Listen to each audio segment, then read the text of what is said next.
Hi friends, this is Bakapa. Welcome to API testing full course. You can access all the exercise which we have done in the whole API testing course. I have already provided this link in the video description. So anyone can access this link, and also you can get the whole collections and also the environment variable details. So you can take that URL which is there in the description of this below video and paste it in the web browser.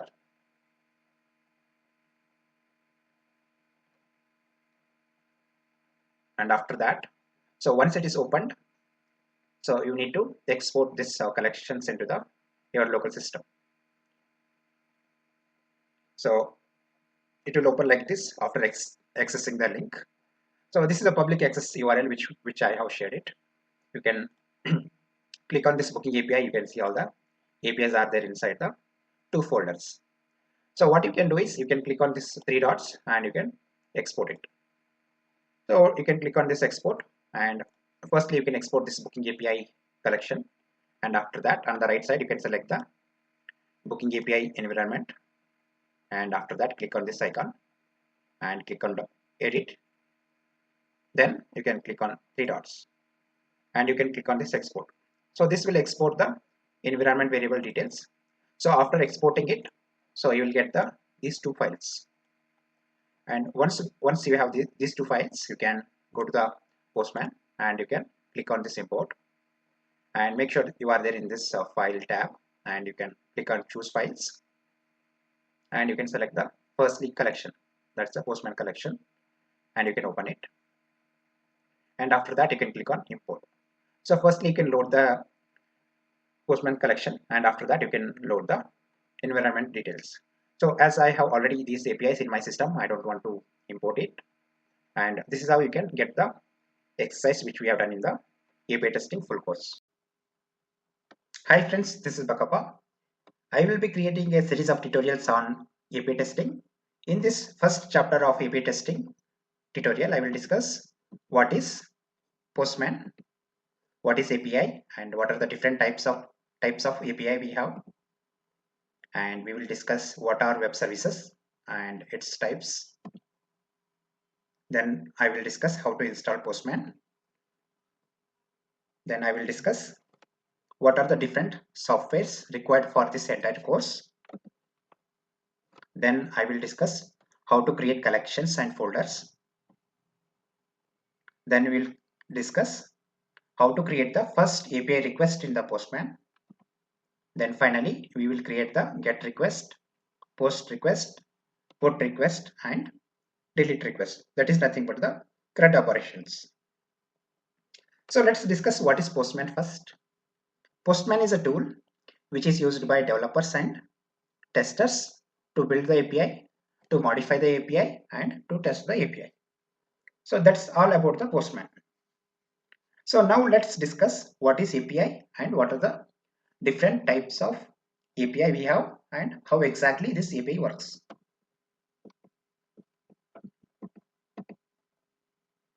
So API stands for Application Programming Interface, and so these APIs are the mechanisms that enables any two software components to communicate each other by using the set of protocols and set of definitions. So any API contains the collection of functions and the procedures. So that's all about the API, and let's discuss how exactly this API works. So firstly, if you look at this diagram, we have the client application, that is nothing but our system, that is nothing but our computer. From our computer, we can prepare the API request. After preparing the API request, we can send this API request to the server side. After sending the request to the server side, firstly connection will be established between the client application and the server. Then API request will be sent to the server side. So once the request is received by the server, it will process the request and it will send the API response back to the client application. So it can be the success response or it can be the failure response. So this is how exactly the API works. So let's discuss what are the different types of API we have. So we have four types of API. First one is private API. Second one is public API. Third one is partner API. Fourth one is composite API. So let's talk about each API one by one. The first API is private API. So these are the one type of APIs which is used within the any enterprise or the organization to perform the internal operation. So let's discuss second type of API, that is a public API. So these type of APIs are exposed to the public. So it can be used by anyone, and public APIs are sometimes cost associated, and also these public APIs can be this type of APIs can be requires some authentication or the some authorization. You may have to generate some tokens to use that particular API. And the third type of API is partner API. So basically, when two business to achieve any one business goal, one business has to talk to the another business. In those cases, we will be using the partner API, and the last type of API is composite API. So composite API is nothing but it is a combination of about three APIs. It can be private API plus public API, or it can be public API plus partner API. So it is a combination of two APIs. So that's all about the API now. Now let's discuss what are web services and what are the different types of web services we have. Web services are nothing but software package that is used to communicate between the two devices or the two software entities over the internet or over the network. We have two types of web services. First one is SOAP web services and second one is REST web services. In case of SOAP web services, so SOAP stands for Simple Object Access Protocol, and all the requests sent to the server in case of SOAP, which will be there in the XML format only, and every SOAP request contains root element, headers, and the body. So that's all about the SOAP web services. So now let's talk about REST web services. REST stands for Representational State Transfer. It creates a connection by using the HTTP protocol or the HTTPS protocol, and it has multiple methods to create the resource, to read the resource details, to update the resource details by using the unique URL, and also we can delete the resource from the server. And every REST web services message can be sent in the different formats. It can be in the JSON file, text file, HTML file, or it can be in the XML file also. So this is a brief introduction on the web services. So now let's discuss what are the softwares required for this entire course. Firstly, we need the Postman.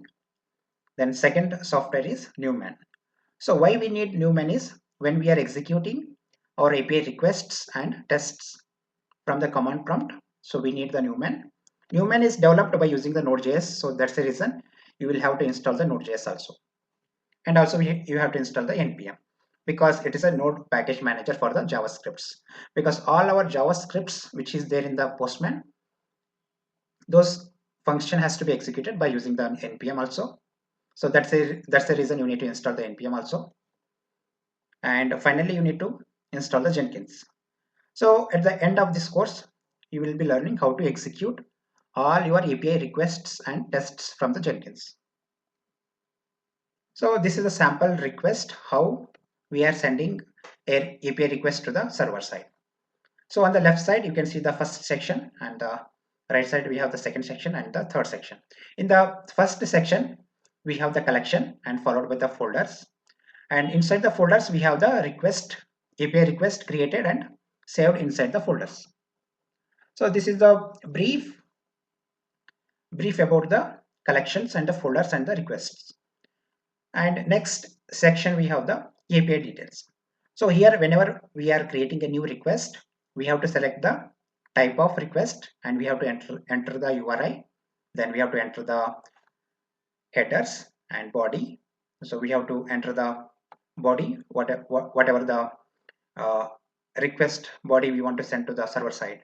and then you need to select the raw and the JSON.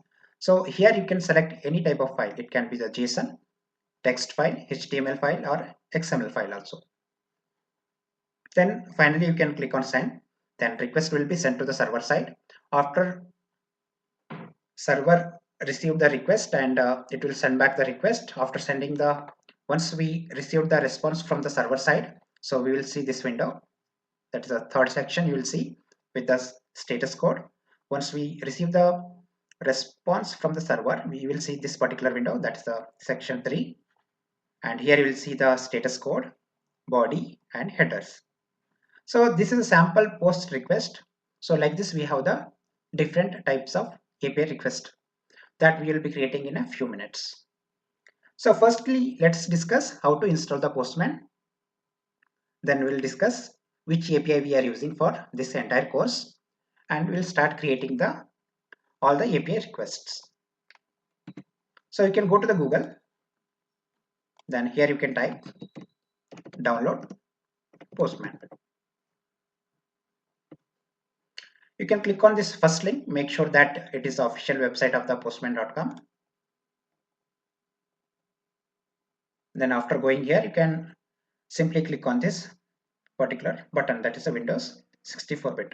So based on your system, automatically this will be appeared for you. Simply you can download it, and after downloading, so the setup will look like this. You can double click on this particular setup, and installation steps are very straightforward. You can go ahead and install it. If you face any issues, please let me know. And after installation is completed, you can click on the Windows, then you can type Postman. Then you should be able to see the Postman over here. You can open the Postman. So in my case, I have already installed and opened the Postman here. After opening the Postman, and on the top right side, you will see the login and the create account. So already I have logged in into the Postman tool. So you can create the new account and then you can sign in, or else you can use your Gmail account for signing into the Postman. So this is all about the how to download and install the Postman and how you can sign in into the Postman tool. So let's start creating the collections and folders.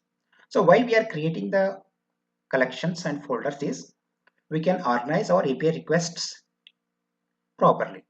So that is the main intention behind creating the collections, and inside the collections we are going to create the multiple folders. So let's start creating the collection first. Then I will discuss which API we are going to use for this entire course. So you can directly go ahead and click on this plus icon. So it is showing create new collection, or you can click on this create collection. So I am clicking on this plus icon.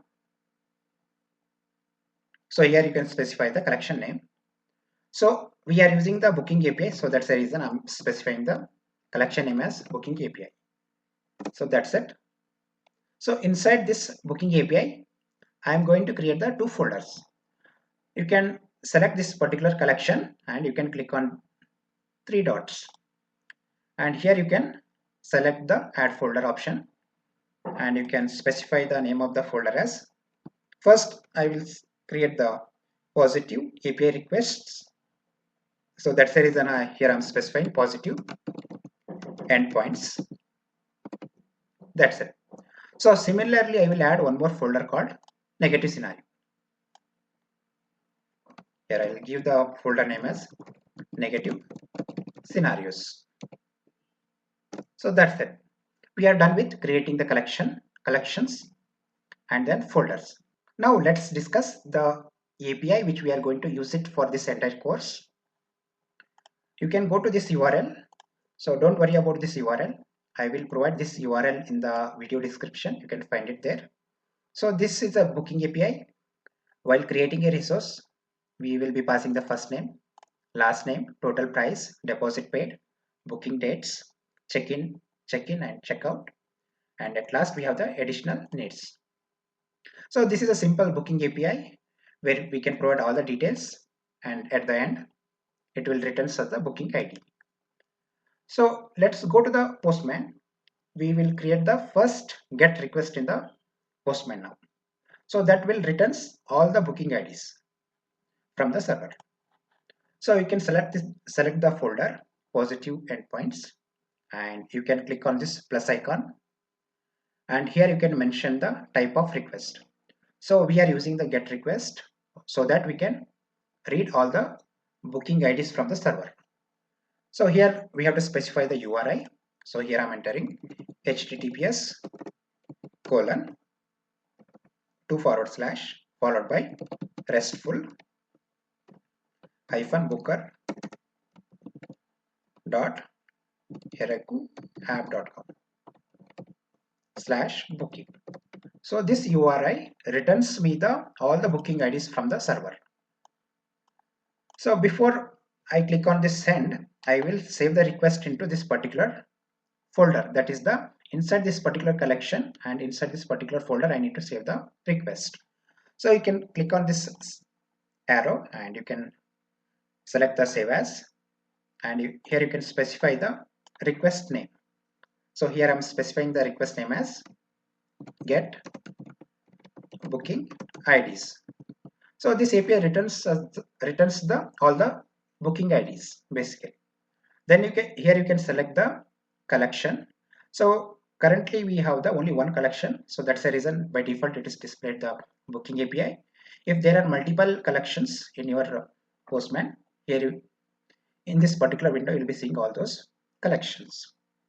So here I'm selecting the collection. Then inside this particular collection we have created the two folders. I want to save this particular request inside the positive endpoints. I have selected the folder, that's it, and you can save it. So we have created the get request, which will returns all the booking IDs. So let's click on the send.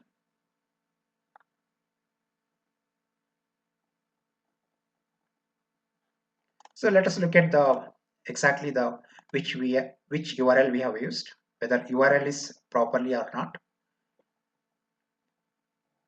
So let me just add the O over here. So that's it. I have saved the API request now. Then I will click on send.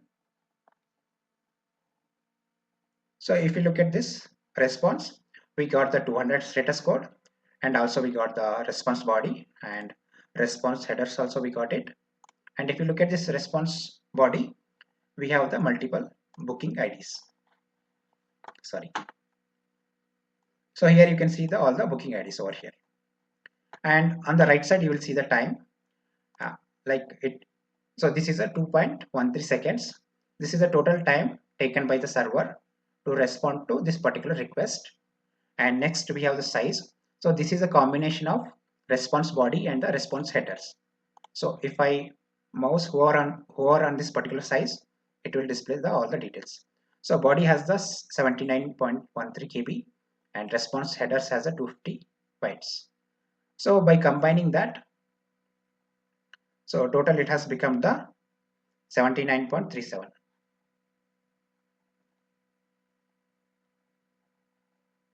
So that's all about the get API. So let's start creating another get request, which will returns the booking details of that particular booking ID. So now I will simply select this particular API. I will create the get request only.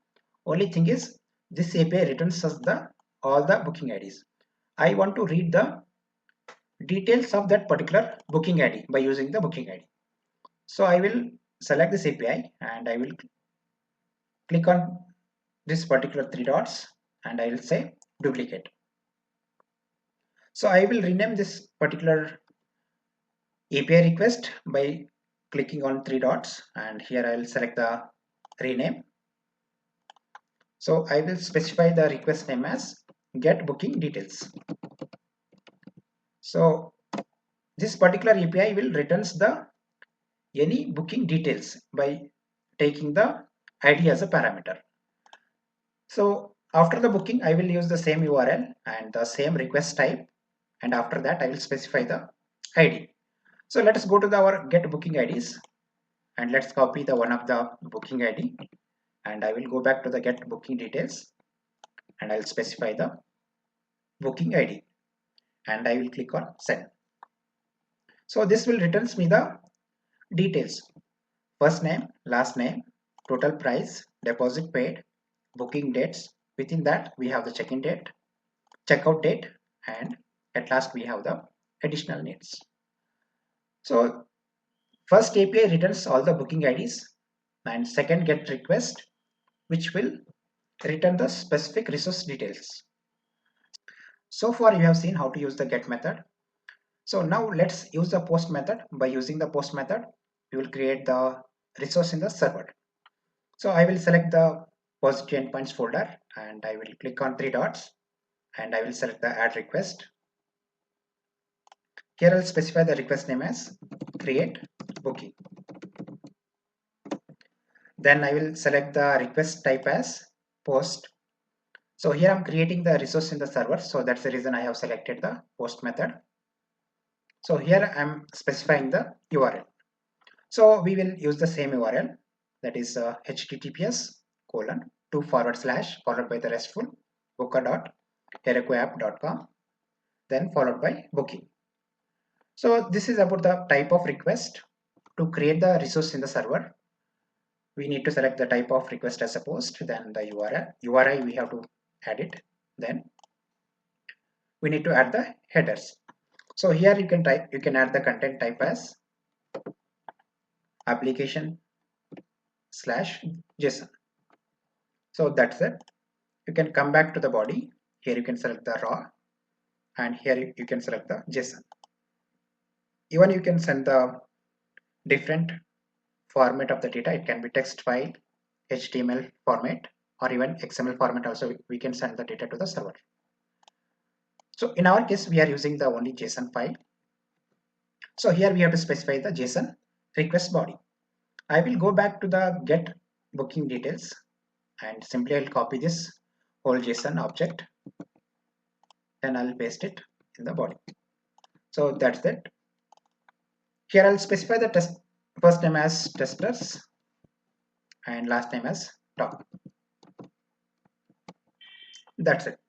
So we have the post request ready. So after clicking on this send, it is going to return us the booking ID. By using that booking ID, we can check the details are properly stored in the server or not. We can check it. So I will click on this send now. So if you look at the response now, we got the 200 status code and we got the booking ID. So let us check this resources is properly created or not. I'll copy this booking ID. I will go to the get booking details. So this particular API returns us the any booking details by taking the parameter as the booking ID, right? So simply I'll paste the booking ID here in the URL and I will click on send. And if you look at this response, server response, we have the first name as testers, last name as top, and rest of the details I have not updated it, so it is as is. So you have seen how to create the get request and post request. So let us try to update the details which is there in the server by using the put request. To update the any resource in the server, especially for this booking API, we need to use the one token. So let us generate the token first, then we can use the put request. By using the put request, we can update the resources in the server. So I will create the one API request. I'll specify the name of the request as token generator.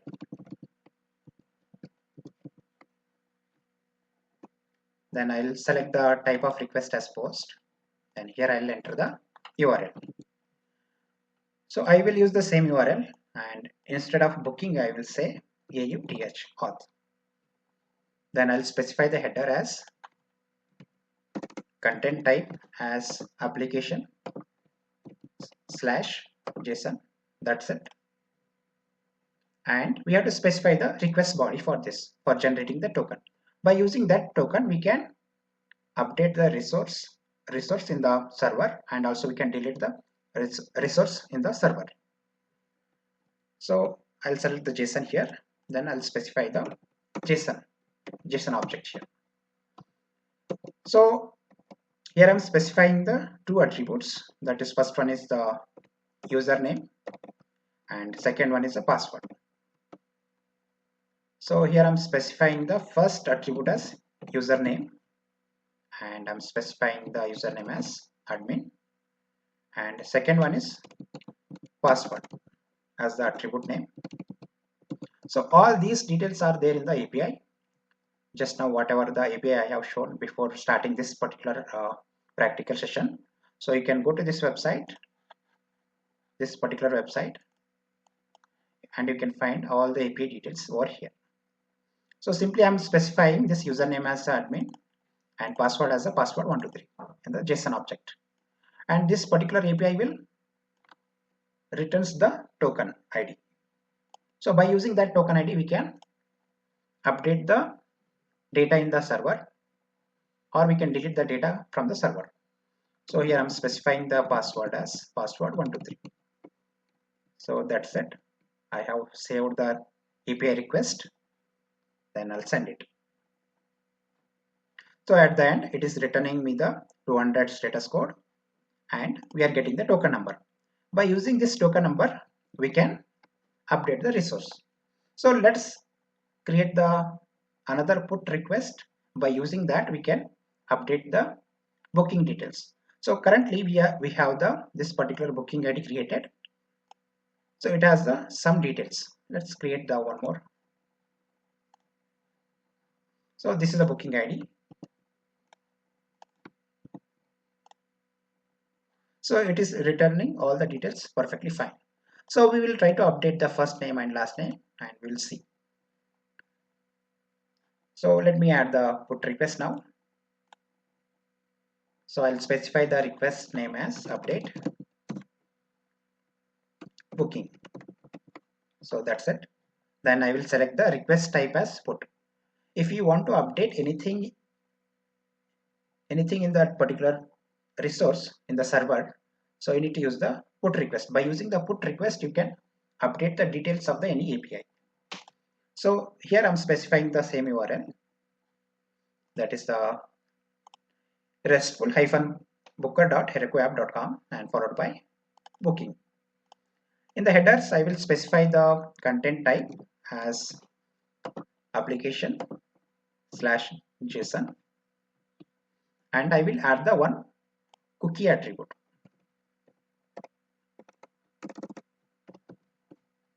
So that's it. In the value, so I am passing the token number over here. So just now we have discussed the one token generator API, which will generate the which will generate the token number.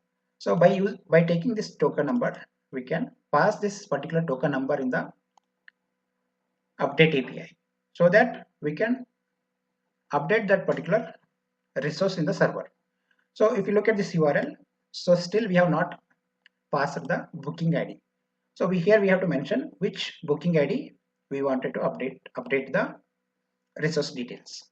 So that we have to mention by specifying the /. So right now I'll specify 123.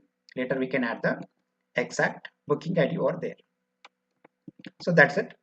We have specified the request type and we have added the URL. Then we have added the header. Then we have to specify the body. So same request body I will keep it here, whichever we are using it in the while creating the resource in the server. So this is the update API. So here I'll specify the first name as specflow and last name as selenium C#. So that's it. So let us start creating the resource first, then we'll update the resource, and finally we'll check whether properly resource details is getting updated in the server or not. So I will use the create booking API and I will create the booking ID now by using the create booking API. So I got the booking ID here. I will take this booking ID. I will go to the booking details, get booking details. and I'll check my booking details are there in the server or not. So we have the details in the server. So now I will quickly generate the token now. I'll copy this particular token and I will go to the update booking API and I'll paste it inside the header. So that's it. Now here we have to pass the booking ID, right? So I'll go to the again get booking details. I'll copy this particular booking ID and I'll paste it here. So now I will execute the update booking API. So if you look at this one, so we got the 200 as the response code, and finally it is returning all the details, right? So let us hit the get booking details API. We should be able to see the first name as the spec flow, last name as the Selenium C#. So if you look at here, so we got the 200 status code and also first name and last name got updated here. So this is how you can update the resource details in the server by using the put request. So next is a delete request. Let us discuss how to delete any resource in the server. So let's add the one more request. Similarly, how we have added a put request, I will click on this particular 3 dots from the folder level and I will select the add request and I will specify the name of the request as delete booking. So here request type I will select as delete. So this is going to delete the resource from the server. So I will use the same URL and whatever the URL we are using it for the update. So this is the same URL. You might be seeing the same URL, right? So restful booker.herokuapp.com, then followed by booking. Then we are specifying so here we have to say which booking ID you want to delete it, right? So we have to specify the booking ID over here. And let's add the headers. So same headers we have to add it, whichever we have added into the put API for updating the resource in the server. So here you can add the content type as the application /JSON. Then I'll add the one more attribute, that is cookies data, and here I'll specify the token equal to some value. That's it. So no need to specify the body here because we are going to directly delete this particular booking ID, right? So let us start creating the new resource, then we'll update it, then finally we'll be deleting that particular resource. So I will go to this create booking. I will create the new resource in the server now. So we got the booking ID now. I'll copy this booking ID and I'll check this booking ID details are exist or not in the server. We have this details in the server. Now we will update this particular booking ID now. So for updating we have to generate the token. So here I'm generating the token now. I'll copy this token. I will go to this update booking API and I'll paste the token now, and that's it. So I will not update anything here. So we have already updated the few details, first name and last name. We should be able to see these two changes in the get booking details API. So just let me check out like what is the issue over here now.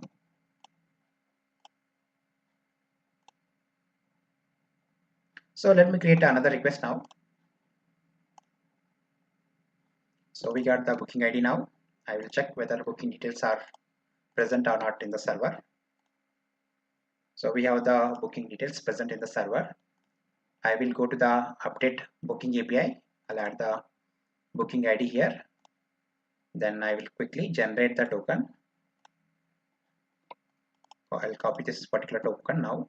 I'll go to the update booking. I'll paste it here. Then I will send it. So we got the success status code and all the details got updated. We will check quickly get booking details. So details got updated properly. So let's perform the delete operation also. So we have to specify the only booking ID and the token. So here I'll specify the token and I will copy this particular booking ID. I'll come to the delete booking and I'll specify it here. So that's it. So here we are seeing the 201 created. For the update, so we are seeing the 200 response code, status code, sorry. And for the delete request, we are seeing the 201 created. So that means that particular resource got successfully deleted. So we will go to the get booking details API and we'll verify whether that particular booking details are present or not in the server. So obviously those details will be not present, right? Because we have deleted by using the delete request type. So that's all I have in this session. So I will be covering a lot in the next API testing tutorial.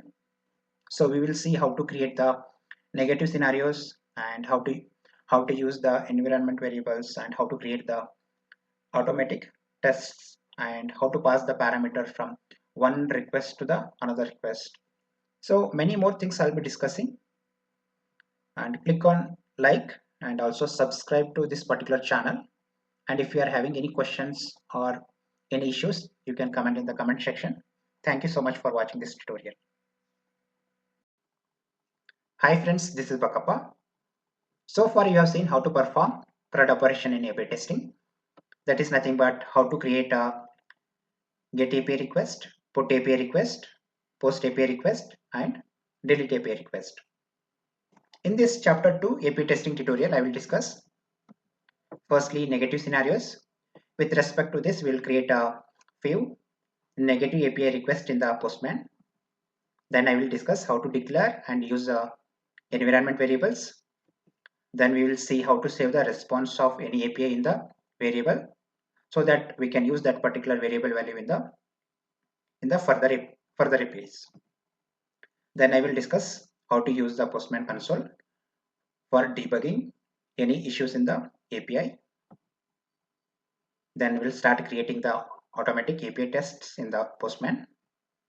Then finally we will assert status code response body contains any specified string. Then I will discuss how to assert the response header. Then finally I will discuss how to assert the response time.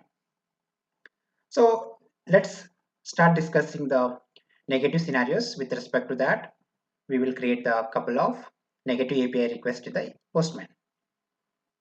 The first scenario is record not found.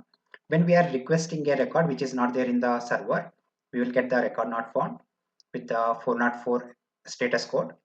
And the second scenario is when we are passing invalid characters in the request body. So that time we will get the 400 error with the bad request.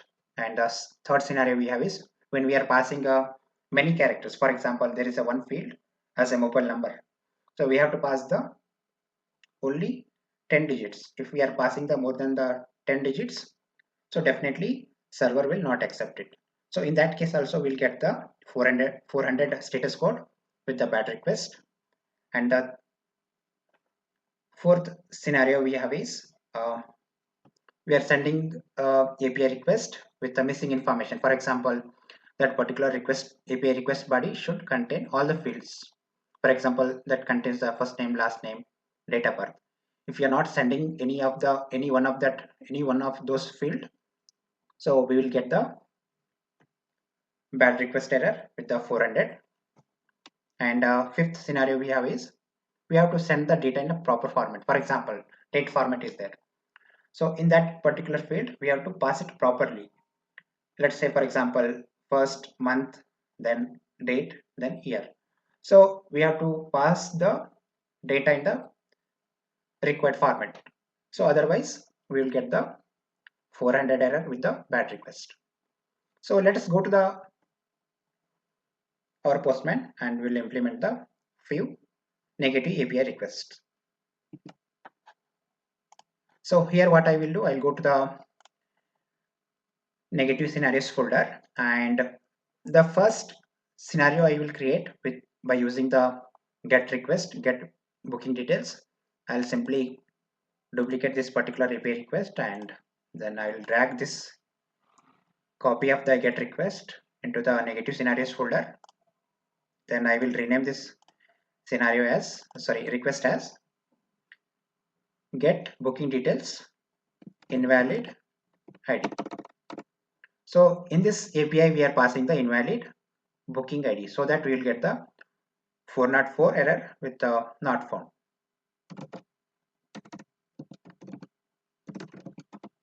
So that's it. So here I will pass any of the number, some random number. So that's it. Then I will send it. So if you look at here, so we are getting the 404 error with the not found. So this is one of the negative scenario by using the get request. So similarly, we will use the post request. Then I will duplicate this request. So in this post request, what we will do, we will pass the invalid characters for one of the field so that it will fail with the bad request. Simply I will drag this particular request into the negative scenarios folder. Then I will rename this request with invalid characters. So I'll say cas. So that's it. So I'll go to the request body now, and here for the total price, I will pass some special characters. So right now there are some numeric values are present. So I will replace this with the special characters so that our request will fail. So that's it. Only one field value I have updated with the invalid characters. That's it. Then I will send it. So if you look at here, so this particular API is failing. So we got the response from the server with the 400 and the bad request. So this is how you can create the negative API requests. So for example, you can pass here for example, if there is any restriction, first name should contains the 10 characters. So in that case, you can pass the 10 characters or more than 10 characters, and also you can enter the special characters in that particular field, and also you can specify the spaces in between the strings and check it. So these are the other set of negative scenarios which you can test it if this particular API is implemented with the proper restrictions for the fields. So that's all about the negative scenario creation in the negative scenarios folder. So now let's discuss how to declare and use the environment variables. So I will go to the post request, that is a create booking. So here we are passing the first name as a testers and last name as a top. So I will pass this first name from the environment variables. So what I will do, simply I will go on the right side top corner. Then I will click on this particular icon. So then I will say add. Here we can specify the environment name. So here I'm giving a booking API. So that's it. Then here you can specify the variable name and the respective value. You can specify it on the initial value column. So here I'm specifying the f name, that is nothing but first name. Then I will specify the value as a testers. That's it. So let's use this particular variable in the create booking API, and we'll get the value from the environment variable. Then we'll create the booking, right? So we have created the variable and we have specified the value. Now let's see how to use that particular variable in your API requests. So here I'm selecting this particular string, then I'm entering two curly braces, and inside this you need to specify the variable name. So in our case we have given the variable name as f name, that is nothing but first name. So simply I'll save this particular environment details, then I'll close it. So make sure that after adding the environment variables, so you are selecting this particular environment name over here. So if you are selecting the environment details, that is nothing but the environment which you have created, where you have specified all the variables and respective values. So after selecting this particular environment only, you will be able to read the respective value by using the variable. So this is how you can read the value from the environment details, right? So I have specified the variable name and I have selected the environment here, so that I will get this particular f name as a testers in this particular first name, so that I can create my resource in the server. So let's start creating the resource in the server. If you look at this one, so we got the 200 status code, and also booking ID got created here. And if I can check this particular booking ID by using the get booking details, so we got the response successfully, right? So if you look at this status code, we got the 200, and also first name we got the testers, right? So this is how you can set the variable value, and you can read that particular variable in the API request. So let's add the last name also. So I will go to the environment variable, and here I'll add the, so before I go ahead and add it, so you need to click on this edit, so that you can include as many as variables you want. So here I'm adding another variable as L name. So here I'm adding the last name as top. So that's it. You can save it. And let's go to the create booking API. So similarly, I'll enter the two curly braces, and inside that I can specify the L name, so that particular value will be read from the environment variables. So that's it. So this is how you can read the value from the environment variables. So let's create the resource in the server. So this got successfully created. Let's verify the details, going to the get booking details. So here you go. So we got the 200 status code, and also first name is a testers and last name is a top. So this is working fine. So this is how we can automate. This is how we can parameterize. You can specify you can create the variable, and you can specify the value, and you can read that particular variable wherever you want in your API request.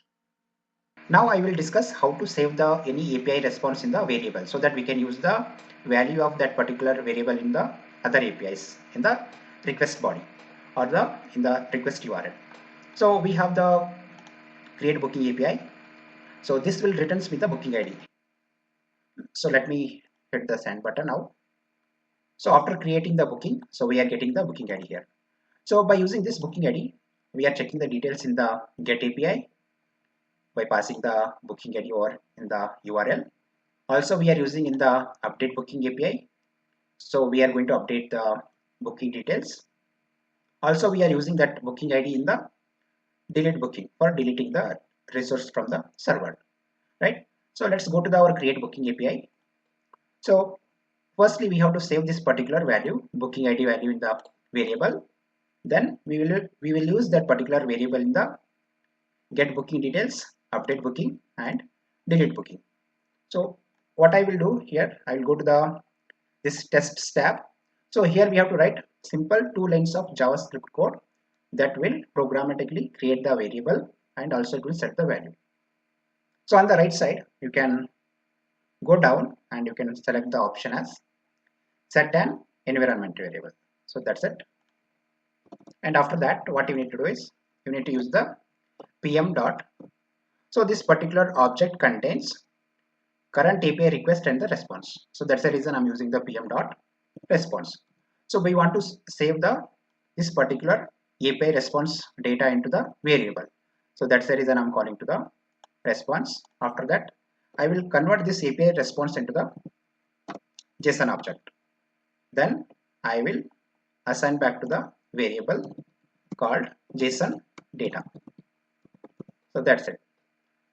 So by using this particular JSON object, we can read this particular value, that is a booking ID value, right? So here I'll specify the JSON data object, that is a JSON object, and after that I will specify the key. So by using this particular key, we can access the respective value, and after that here we can enter the variable name. I will specify b_id. So that is nothing but booking ID. So that's it. So currently, if you look at this environment variables, we have only two variables. That is a f name, that is nothing but f first name, and we have another variable called l name, that is a last name. So after executing this API, this JavaScript will create the another variable called b underscore id, and also it will set the respective value also. So let us hit the send button now. So we got the 200 status code successfully, it is got executed. Let's go to the environment variables now, and if you look at here, so this particular API created the b underscore id variable, and also it is assigned the respective value also.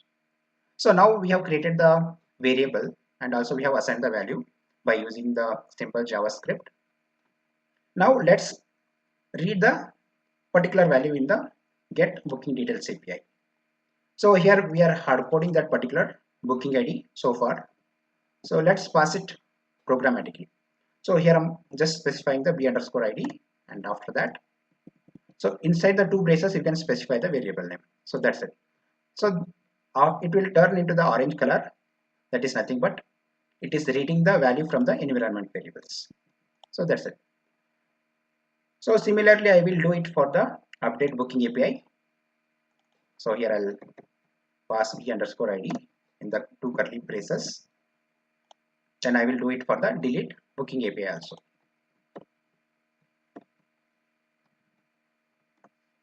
So that's it. So now once again I will execute the create booking API.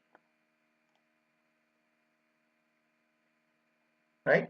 So we got this particular number. So we got the booking ID also, and I will hit the get booking details. So we should be able to get the respective booking details now. Right? Here we got the all the details. So let us try to update something in the request body of create booking, and we'll verify whether we are getting the proper details in the get booking details. So here I'll go to the body tab, and here I'll update this particular value, that is a total price as a 1000.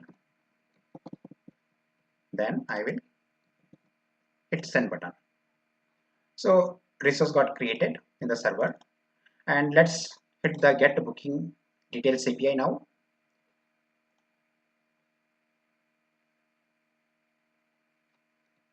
So let's create one more request. I will just create another booking now, and I will verify it. So this API got executed properly, that is a post request. So now let's try to execute the get API. So this will get the details of the any booking details by taking the parameter as the booking ID. So if you look at this one, so whatever the value we have updated while creating a booking, we got that particular value. That is nothing but, so it is working fine. So let's do it same thing for the event token generator also, so that we can execute all our APIs. So this particular token generator returns us the token ID. So this particular token will save into the one of the variable.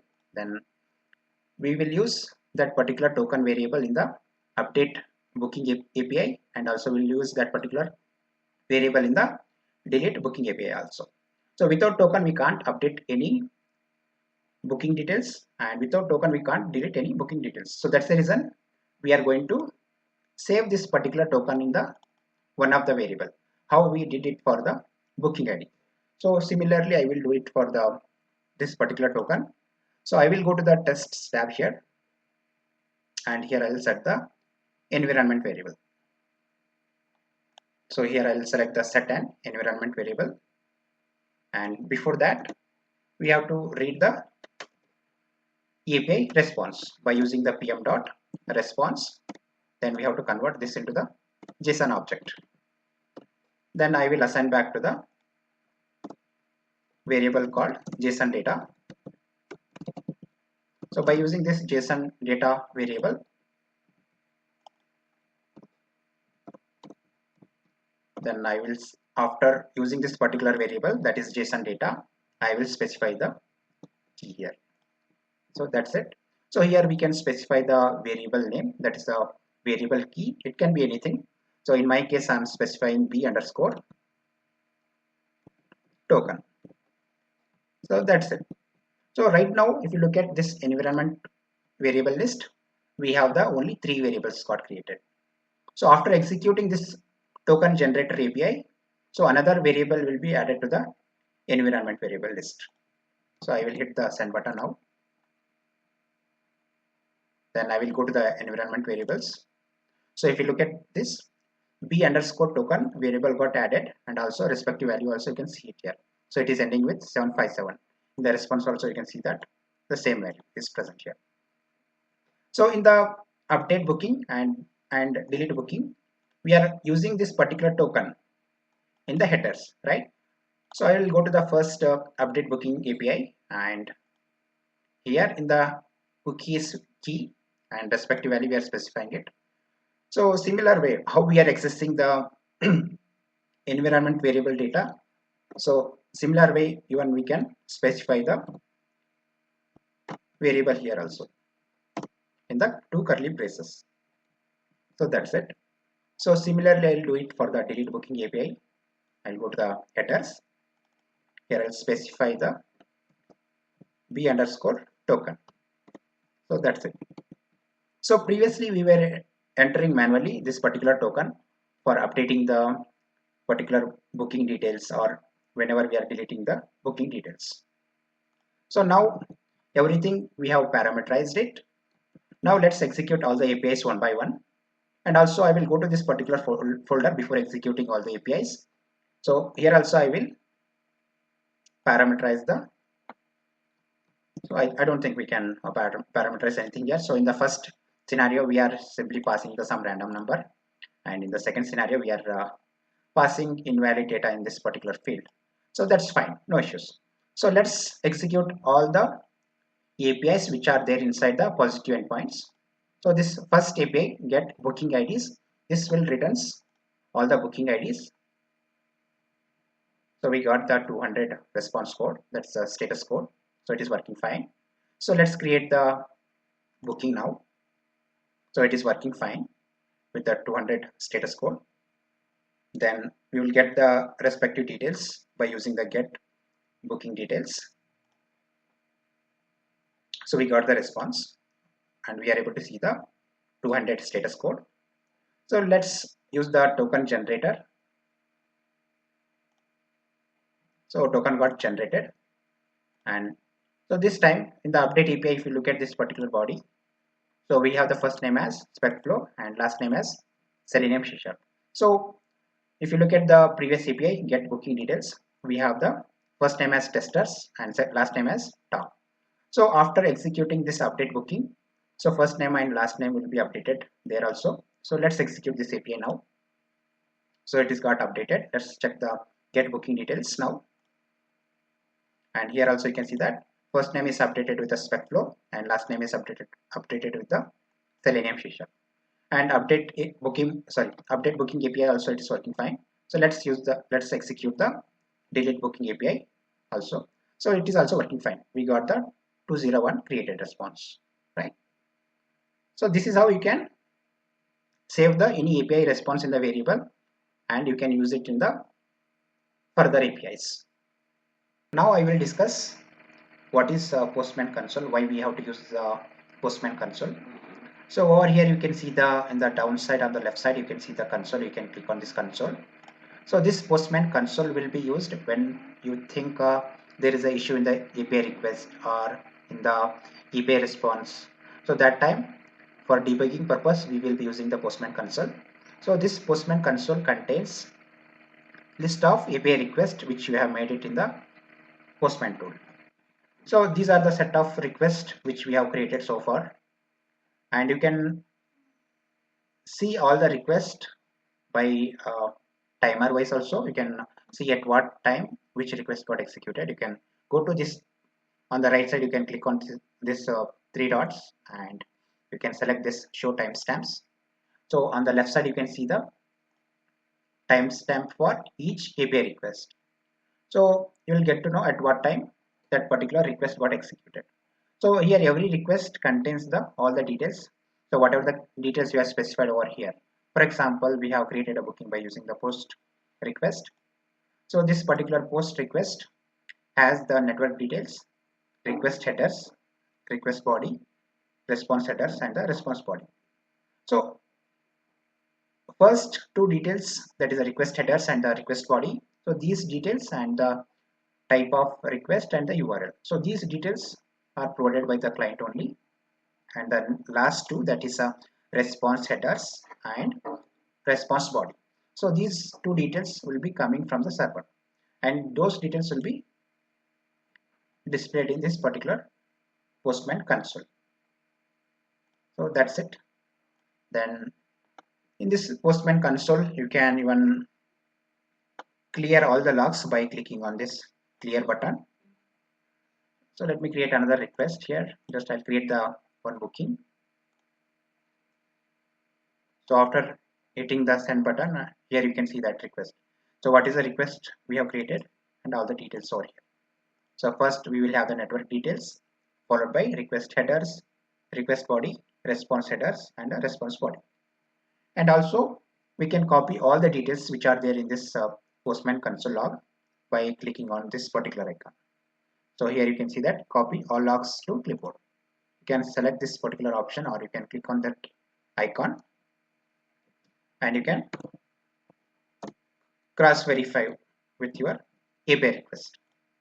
So if you look at here, so this particular API has all the details. So what are the request headers, and what is the request body it has sent, and what are the response headers, and also it contains the response body. So basically whatever the details are there over here, so all the details will be copied, and you can use it for maybe future purpose. And also you can maximize this particular window, that is a console window, Postman console window. You can click on this icon. So this will opens up the separate window, and you can maximize this window also. And here you can verify all the details. So when we are having a multiple API request or many API requests, you can maximize the console, and you can debug every API request. So this is all about the Postman console window. Now I will discuss how to verify the status code. Response body has the specified string, response headers, and response time of the server. And so far we were validating all the things manually. So now let's discuss how to verify all the things by using the simple JavaScript. So here I'm using the create booking API, and I will come to the tests tab. So here I'll write a few lines of code by using the automatic JavaScript generator. So on the right side I will come down. So let's verify the status code first. So here I'm selecting the status code is 200. So after hitting this particular create booking API, we are getting the 200 status code.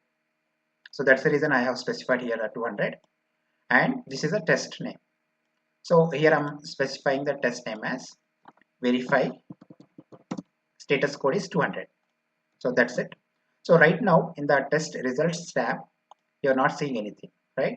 So I have added one test, and it has the one assertion that is validating the status code of the API, right?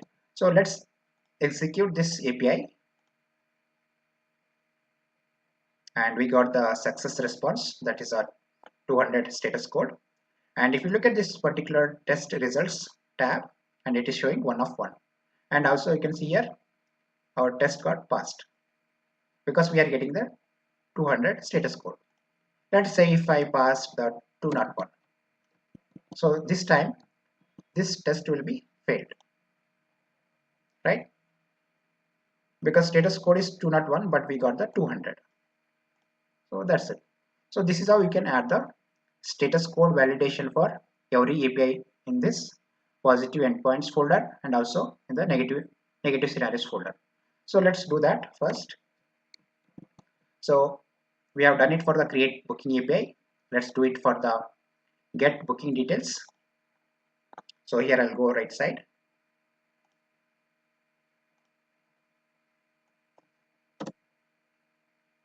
and I will select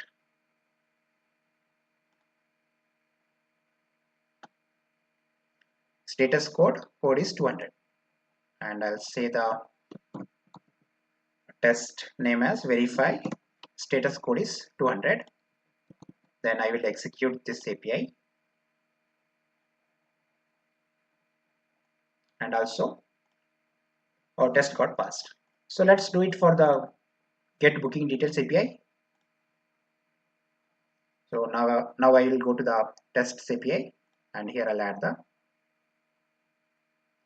status code is 200. So that's it.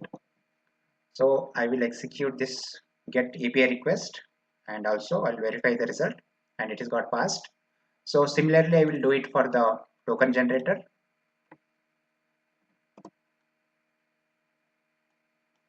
So here I'll select the status code as 200. So that's it. I will execute the post request of token generator, and also our test got passed. So similarly I will do it for the update booking API. I will go to the tests tab. So these are the very simple JavaScript. So no need to write a complex code here. So all the code is available over here. Just you need to select the proper command here. So that's it. So I will check the test result, and it is got passed. So let's go to the delete booking API now. I will go to the tests tab. So that's it. So if you look at the status code of the delete booking API, we are getting the 201. So that's the reason I will specify the 201 here. And I will go to the test results, and that particular test got passed. So we have executed all the APIs which are there inside the positive endpoints. Now let's go to the negative scenarios folder. We will assert the status code now. So let me execute the get API now. So after executing, we can assert the status code. So we got the 404. So let's go to the tests tab, and here I'll select the status code is 200. So instead of 200, I will specify it as a 404. So that's it. So I will execute the get request once again, and I will go to the test results tab. So our test got passed. So let me quickly update this one as well. So here we are getting the 201 in the delete booking API. So that's it. So we have executed the get API inside the negative scenarios folder. So let's do it for the post API also. So here we are getting the 400 error, right? So let's assert this 400 status code in the tests by using the JavaScript. So here you can select the status code is 200. So we are getting the 400. So I will add the 400 over here. So you can give the test method names, tests name, meaningful names you can provide to these tests. So right now I'm providing the just dummy names. So that's it. Let's execute the post request, and let's check out the result. So this is getting passed, right? So we have executed all the APIs inside the booking API collection, and all the tests are passing. So now I will go to the create booking API.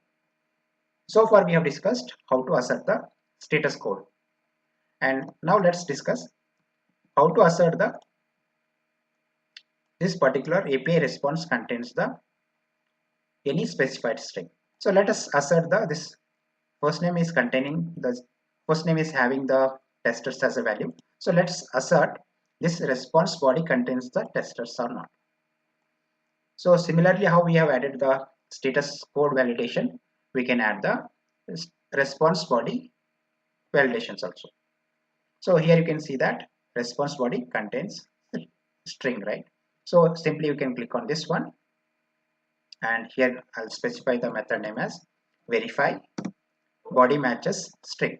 That's it. So here you can specify the string. So which string you want to search in this particular response. So I wanted to check whether testers is there or not in this particular response body. So here I'm adding the testers value here. So that's it.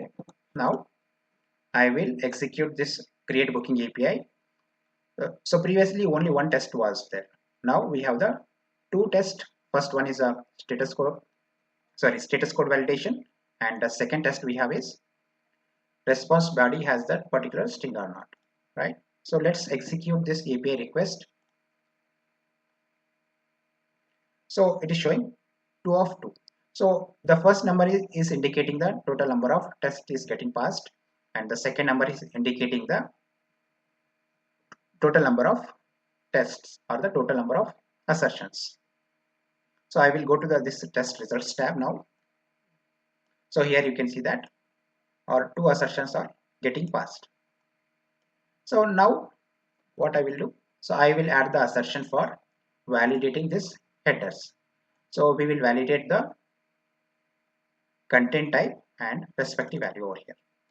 So we'll verify whether this response contains the content type as application/JSON semicolon and char set equal to UTF-8.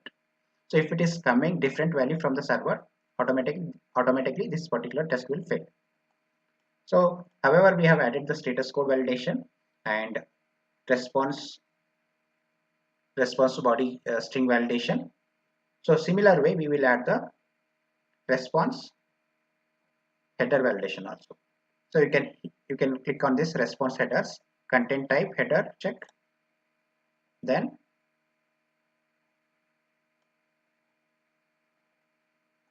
so simply you can specify the comma over here and you can specify the value in the double quotes.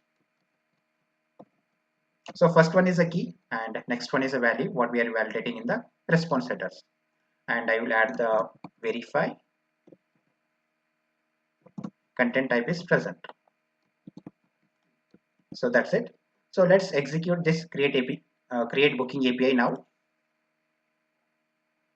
So if you look at this test results, all the assertions are getting passed. So now the last one, that is a response time validation. So this particular assertion will be adding when we are checking the response time of the server for any API request, how long that particular server is taking to respond to the request, that is API request. So let's add the one more assertion, that is response time validation. So here you can see on the right side, you can click on response time is less than 200 milliseconds. That's it. So here I will specify the test name as verify response time is less than 200 milliseconds. So currently it is taking 1556 milliseconds. So we are asserting for it should be the below 200 milliseconds. So it should get failed. So let's verify this assertion now.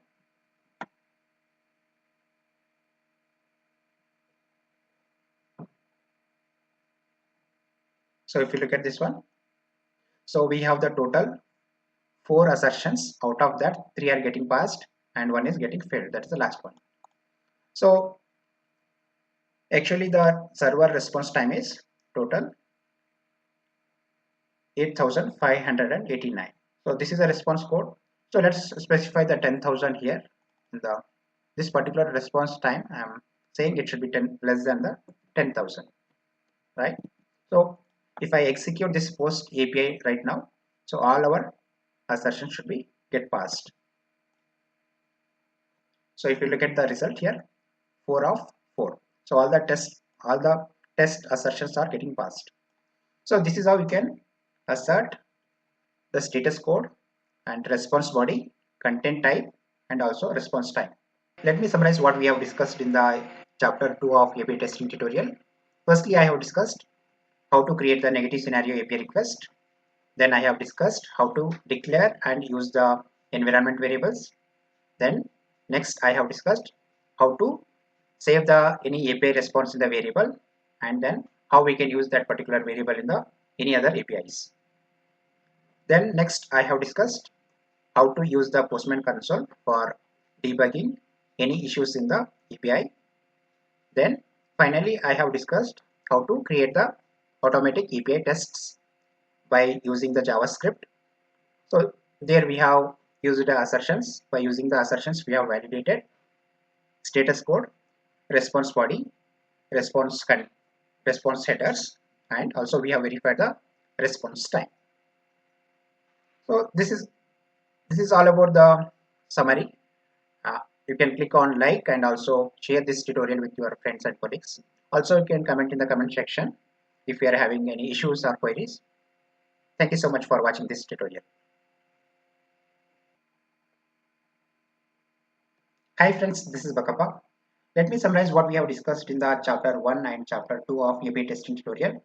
Firstly, we have discussed how to perform the CRUD operation in API testing, that is nothing but create, read, update and delete operation in API testing using the Postman tool. Then in this chapter 2, I have discussed how to test any API with the negative scenarios. Then next I have discussed how to use the environment variables. And after that I have discussed how to save the any API response in the variable and how to use that variable value in the other API request. And also I have discussed how to use the Postman tool. Then finally I have discussed how to write the automatic API tests by using the JavaScript. So there we have validated by using the assertions. We have verified a status code, response body, response headers. Finally, we have verified response time of API. In this chapter 3 of API testing tutorial, I will discuss firstly how to use the advanced assertions, that is nothing but how to assert a specific key value in the JSON object and how to work with the nested JSON objects. Then next I will discuss how to use the curl command.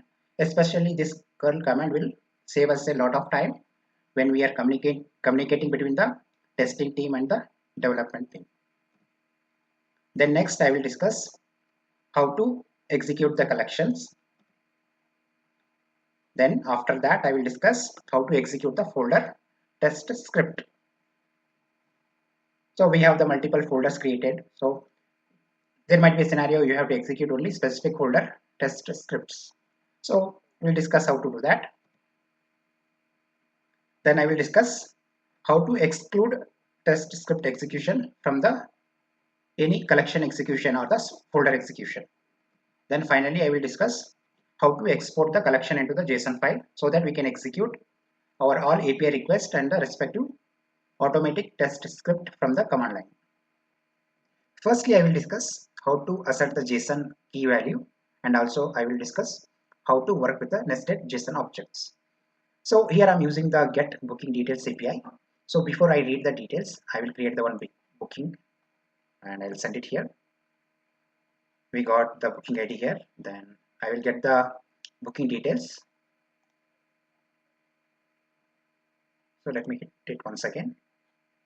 So let me create a fresh booking again. Right, we got the details now. So here let's assert the first name is equal to the testers or not. So here I will go to the tests tab. Then I will select on the right side response body JSON value check. So that's it. So here I will specify the test name as verify first name. So that's it. So I will keep this line number 6 as a global so that we will use this response throughout our test assertions. So in this particular line number 5, so simply we are reading the API response and we are converting into the JSON object, and after that we are saving that particular JSON object into the JSON data. By using this JSON data, this is that is nothing but this particular response it is having. So in this case, it is basically this JSON data variable is holding this particular API response. So by using this object, we will access this particular first name here. So that's it. And here I'll specify the expected value. Here I'm specifying the expected value as testdas. So that's it, very simple. So here we are reading the API response in the line number 5, and in the line number 7 we are asserting it. So this particular statement we are using JSON data dot first name. This will returns the API response first name. Then here we have specified the expected value. So that's it. So previously we had only one test, that is for verifying the status code. Now it will have this particular get booking details API will have 2 tests. If you look at this test results, so firstly it has verified the status code as 200. Then it is verifying the first name. So let's try to verify the sorry. So let's try to verify the one numeric value. So we have verified the string, that is the first name. So let's try to verify the total price as 1000. So simply I'll copy the line number 6, 7 and 8 and I'll come down and I'll paste it. Here I'll specify the test name as verify total price. So that's it. Then in the line number 11 I will specify the key as total price. Then here I'll specify I will remove this whole string and then directly I'll specify the value. So if you are verifying the numeric value, you have to specify directly the value there. So that's it. Let's execute the API now. Right. So if you look at this test results, so all our 3 assertions are getting passed. First one we are verifying the status code, then first name, then total price. So this is how you can verify the simple JSON object key value pairs. So now let's discuss how to work with the nested JSON objects. So if you look at this response of this get API, that is a get booking details API. So these key and respective value we can directly access it. But if I try to access this check-in or checkout date, we cannot access. So let's try to access first, because these 2 attributes are present, because these keys are present inside the another object called booking dates. So let's try to access directly. Then I will show you how to access the nested JSON object key value. So let's try to access the check-in date firstly by using the normal JSON object. So here I'll specify the check-in key. Then I will specify this particular date. Then I will rename this test name as verify check-in date. So that's it. So here we are trying to access this particular check-in date by using the simple JSON concept, but this JSON key is present inside the another JSON object. So this time it does not work. I mean, it will fail the assertion or the test. So let's hit the send button now. If you look at this particular test result, and it is getting failed, right? So it is getting failed because this check-in key is present inside the another JSON object. So let's specify this object name after the JSON data dot. Then I'll specify the booking dates dot check-in. So now execute this API. So if you look at this test results, all the test assertions are getting passed. If you look at the check-in date, it is getting passed. So previously it was getting failed because this particular check-in key is present inside the another JSON object called booking dates. So that's it. It is very simple. Let's try to assert the checkout date as well. So I will copy the same test again. I will come down and I'll paste it here. Here I'll specify it as a checkout date as a test name. So here I'm specifying the test name as verify checkout date. Then so we have to specify the key name. So I will simply copy this one and I will paste it here. So similarly I will pass the respective value there. So that's it. It is very simple. So let's execute the API now. If you look at this test results, all the test assertions are getting passed, including the check-in date and checkout date also, right? So this is how you can work with the JSON key value and nested JSON object key value pairs. Now I will start discussing about the curl command. So firstly I will discuss how to export your API into the curl command. Then later I will discuss how to import any curl command into your collection API. So let's take the example of create booking API. So here you are seeing the type of request. This is URL and headers and the body. So no need to share all these details separately to the testers or the development team, right? So you can export this particular API into the curl command. On the right side you can see that one arrow mark, that is less than, forward slash and greater than. So that is nothing but the code. You can click on this icon and here you can see the multiple options over here. So you need to select the option as C curl. Then you can click on this copy snippet. You can share this snippet to the testing team or the development team so that they can directly import this curl command into their API collection. So this is how you can export any API into the curl command. So let's start discussing how to import any curl command. So whenever you get it from the API from your testing team or the development team. So you can click on this import button on the top. After that you can select the raw text. So just now we have copied the code snippet, that is nothing but the curl command. Simply I am pasting that curl command over here. Then I will click on continue. Then I will import it.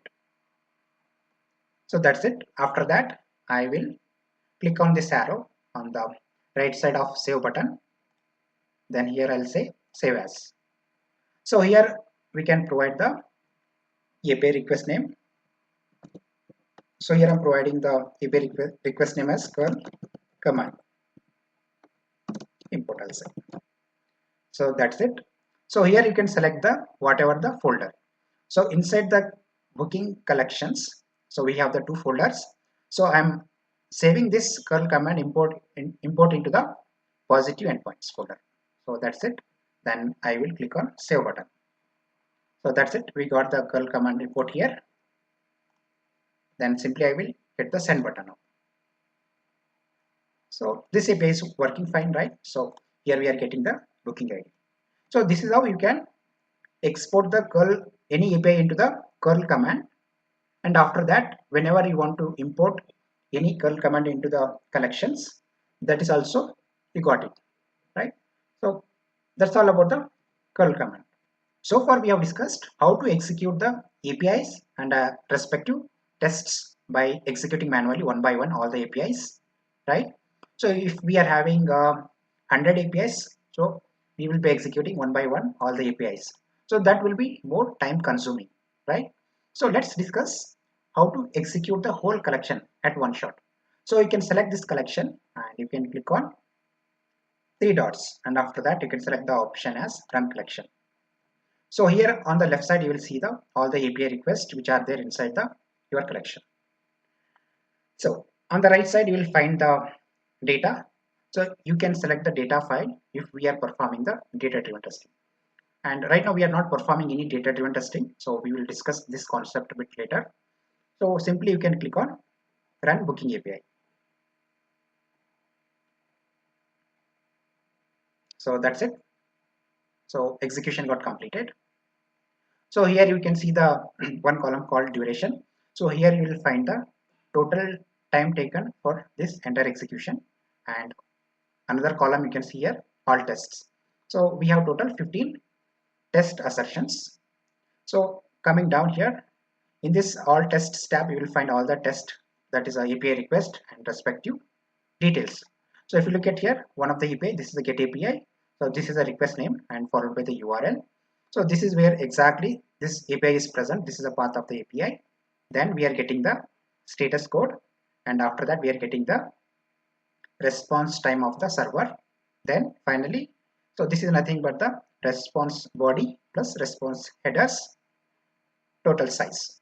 So that's brief about the execution summary result, and also you can click on this past. So in this section you will find all the past API and respective test assertions, and you can click on this field if there is any failed tests, so you will find it here. And also you can click on this view summary. So here you will find each API wise respective how many tests are there or how many assertions are there. Now I will discuss how to execute the any specific folder API request and respective test scripts. So here I am going to one of the API called curl command import. So here I am intentionally failing this particular test. We are validating the status code here. So here I have entered the different status code, so that in our positive endpoints folder all the tests will get passed apart from the curl command import API, right? So now let's discuss how to execute any specific folder API request and the respective assertions. So you can select the folder and you can click on three dots and you can select the option as run folder. On the left side you will see all the API requests which are there inside the positive endpoints, and if you look at this one, this is a run order. So firstly it will execute this get booking IDs API, then it will execute the create booking API, then next it will execute get booking details API, and so on. So on the right side, if you are having any data file, that is a test data file, you can click on this select file and you can select the test data file and you can simply click on run booking API. So if you look at this, total past test script is 13 and one is failed. So if you look at this, the failed one, request name, this is a curl command import. So we have failed this particular API request and respective validation intentionally, because we are expecting the 202 as a status code, but we are getting the 200, right? So this is how you can execute the any specific folder API request and respective test assertions. So now I will discuss how to exclude any API request and respective test validation from the execution. So while executing the collection or while executing the folders, you can exclude the any API request execution from your test validations. So I will show you an example with the by executing the one of the folder API request. So you can select this folder and you can click on three dots and you can click on run folder option. On the left side you will find all the requests which are there inside this particular positive endpoints folder. So this is the particular order, so all the APIs will get executed one by one.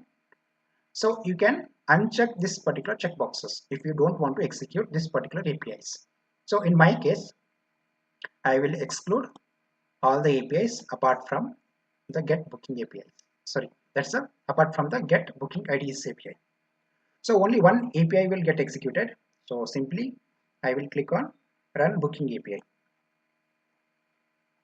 So if you look at this one, in the past tab, only one API got executed, and that is what passed. We are validating the status code of the API response. And also you can check out the total duration, how long it took for the execution. So it took 2 seconds, 321 milliseconds. And if you look at this all tests, so we have only one test script.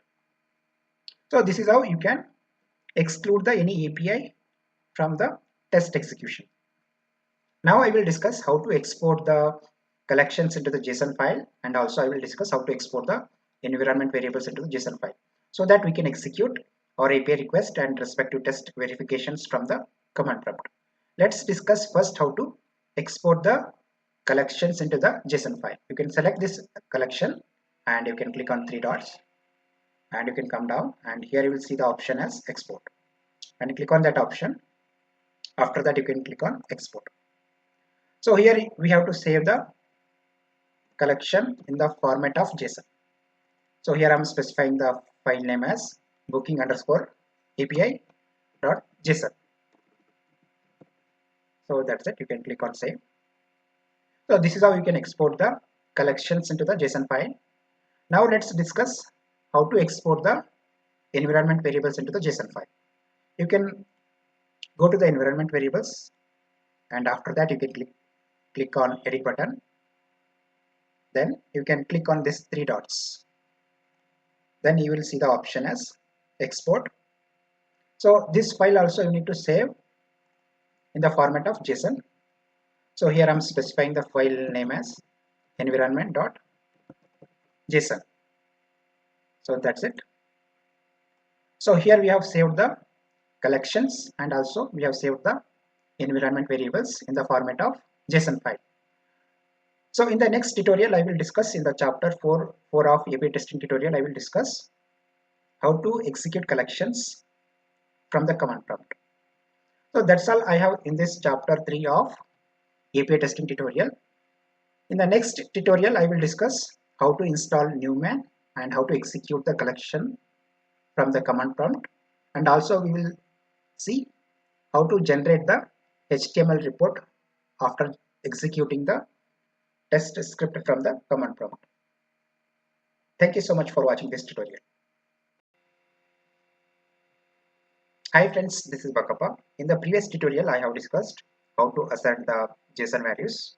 Then I have discussed how to use the curl command. Then I have discussed how to execute the collections, and also I have discussed how to execute the folders. And then I have discussed how to exclude the test script execution from the collections. Then finally I have discussed how to export the collections into the JSON file. In this chapter 4 of API testing tutorial I will discuss how to install newman. Then I will discuss how to execute the Postman collections from the command prompt. Then I will discuss how to generate the standard HTML report after executing the Postman collections from the command prompt. Then finally I will discuss how to generate the advanced HTML report after executing the collections from the command prompt. Firstly I will discuss how to download and install the newman. You can go to the google.com and here you can type install newman. So after that you can make sure that you are clicking on this particular link, that is support.postman.com. So you can click on this particular link, and after that, so these are the steps you need to follow. So if you have the npm installed already, we can directly install our newman directly. So if you don't have npm installed, so you need to firstly install the nodejs. You can click on this node.js and you can download the .msi for Windows, and you can download the .package for the Mac OS and you can install it. So steps are very easy and simple. It is straightforward. You can go ahead and complete the installation process. So after installing the node.js in your system, and you can verify the node.js just by typing the node ---- and version. After executing node space ---- version, so you should get the version of the node.js. So this is how you can install the node.js in your system. After installing the node.js, you need to run this particular command for installing the newman in your system. So you need to write in the command prompt npm install followed by -g and newman. So after entering this command, so installation will be completed. After completion of your installation, you can check it by just typing the newman ---- version. So you should get the version of the newman. So here I got the version of the newman. So this is how you can make sure that node.js is installed correctly and also newman is installed correctly. So this is all about the installation part of newman. So now let's discuss how to execute the Postman collections from the command prompt. So in the previous tutorial we have exported the booking_API JSON file, and also we have exported the environment.json file. So by using these two files we can execute all the API requests and respective test script. So I will open the command prompt and I will do the change directory till this particular location, and here I'll type cd. So that's it. So now we have to use the newman command here. So sorry, sorry guys. So first, booking underscore API, this contains the all the API request and respective test script. In the second JSON file, that is the environment.json file, it contains all the variables and values. That's the respective values it contains. So we have to execute this particular collection, and we have to pass the values from this particular JSON file. That's the environment.json file, right? So here we have to enter newman followed by run. Then we have to specify the collection name. So here I'm specifying the booking underscore API.json and space. Here I'm entering the hyphen e. So that is nothing but we have to specify the environment JSON file now. So we have specified the here JSON, that is a collection file in the form of JSON, and next we have to specify the environment.json file, right? So here I'll specify the hyphen e is nothing but the environment variable JSON file. So that's it. So I'll maximize this one. So now all the API requests are getting executed. So total we have the 16 assertions. Out of that, one is getting failed. So this is the expected failure. If you look at the result here, so this particular API request is getting failed. So here I have passed the 202, but we are getting the 200 from the server. So this is the expected failure. So this is how you can execute the Postman collections from the command prompt. So it is very simple. So just you need to type newman followed by run, and after that collection name, and after that hyphen e, and followed by the environment variables JSON file. So you can try this at your end and let me know if you are having any issues. So this is all about the executing the Postman collections from the command prompt. Now let's start discussing about how to generate the standard HTML report after executing the Postman collections from the command prompt. So now I will go to the command prompt. So here we have to install the one npm package. So that's npm and followed by npm followed by I and followed by g. Then you need to enter newman hyphen reporter and followed by HTML. So you need to enter this particular command. You need to install the one of the npm package. So that's the reason you have to enter the npm followed by I and space followed by g hyphen g, then space followed by newman hyphen reporter hyphen HTML. So that's it. So this installation will take few seconds.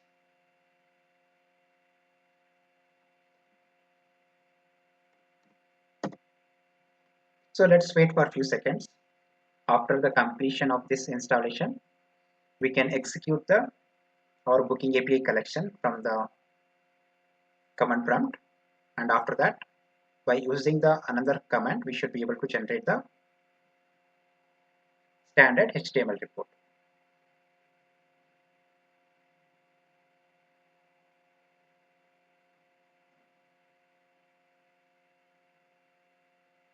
So let's wait for a few more seconds.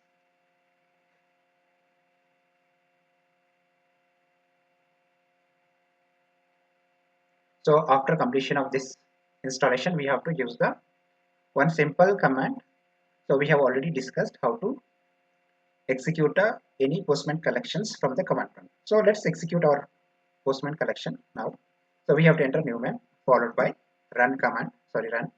Then here we have to specify the collection name and followed by hyphen e, and here we have to specify the environment variables JSON file, right? So here I'll pass the environment variable JSON file, and simply I will execute the collections right now. After completion of this execution, we can use the similar command. So now I will go to the place where we have placed our collections and also the environment variable JSON file, right? So if you look at here, So there is no JSON folder here. So if I execute the command now, so here one folder will be generated with the newman, and inside that we should be able to find the .html report. So I will use the same command, whatever the command we have used for executing the collections from the command prompt, and followed by I will specify the -r and I'll say HTML. Then I will hit the enter.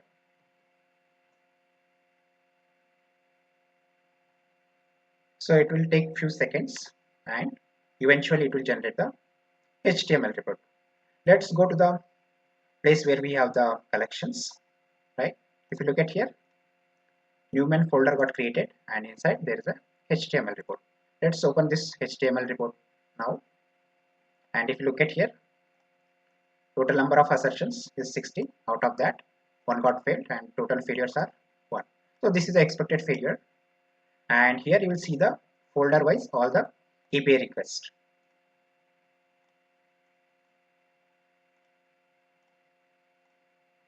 So let me go to the one of the API, that's a create booking API. So we have the two folders, that is a positive endpoints and the negative scenarios. So all the API requests and respective test assertion got executed, right? So let's go to the one of the API, that is a create booking API, and inside this you will see the method type. That's a type of method is post, and after that you will see the URL, and here you will see the total passed tests, that is 4. Right now we have 0 failures in this particular API request, and also you will see the status code. So what is the status code? We got it, and after that, so we have the total 4 tests got passed, and those 4 assertions you can find it here, and respective count also you can find it here. So there are 0 failures. So this is the example of one of the API which got passed. So let's go to the another API. So that is a curl command import. So in this particular API we have only one test that is got failed. If you look at here, so this is the expected failure, and also you can look the count here, failed count. So this is how you can generate the standard HTML report after executing the Postman collections from the command prompt. Now let's discuss how to generate the advanced HTML report after executing the collections from the command line. So now I will go to the command line. So we have to install the one of the npm package called, so here I am entering the command called npm followed by install space -g and followed by newman and followed by that reporter -html and I'll say extra. So that's it. So here I have entered the npm space install space -g and followed by space newman reporter html extra. So that's it. So after that simply hit the enter. So there some npm packages will be getting installed. So after the installation is completed, simply we have to execute all our collections API requests. So let's wait for a few seconds. So after the completion of this installation, we can execute the Postman collections.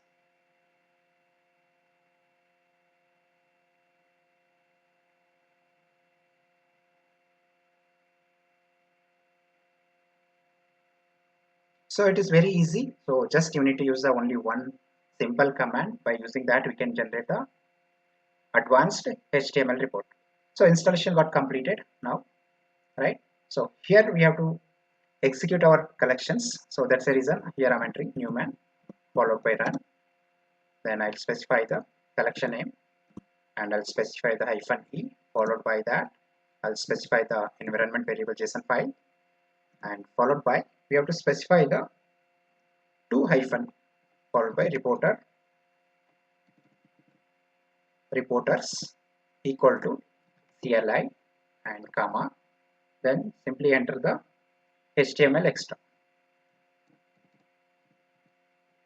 So if you look at this particular folder where we have the collections JSON file and the environment variable JSON file. So currently we don't have the newman folder.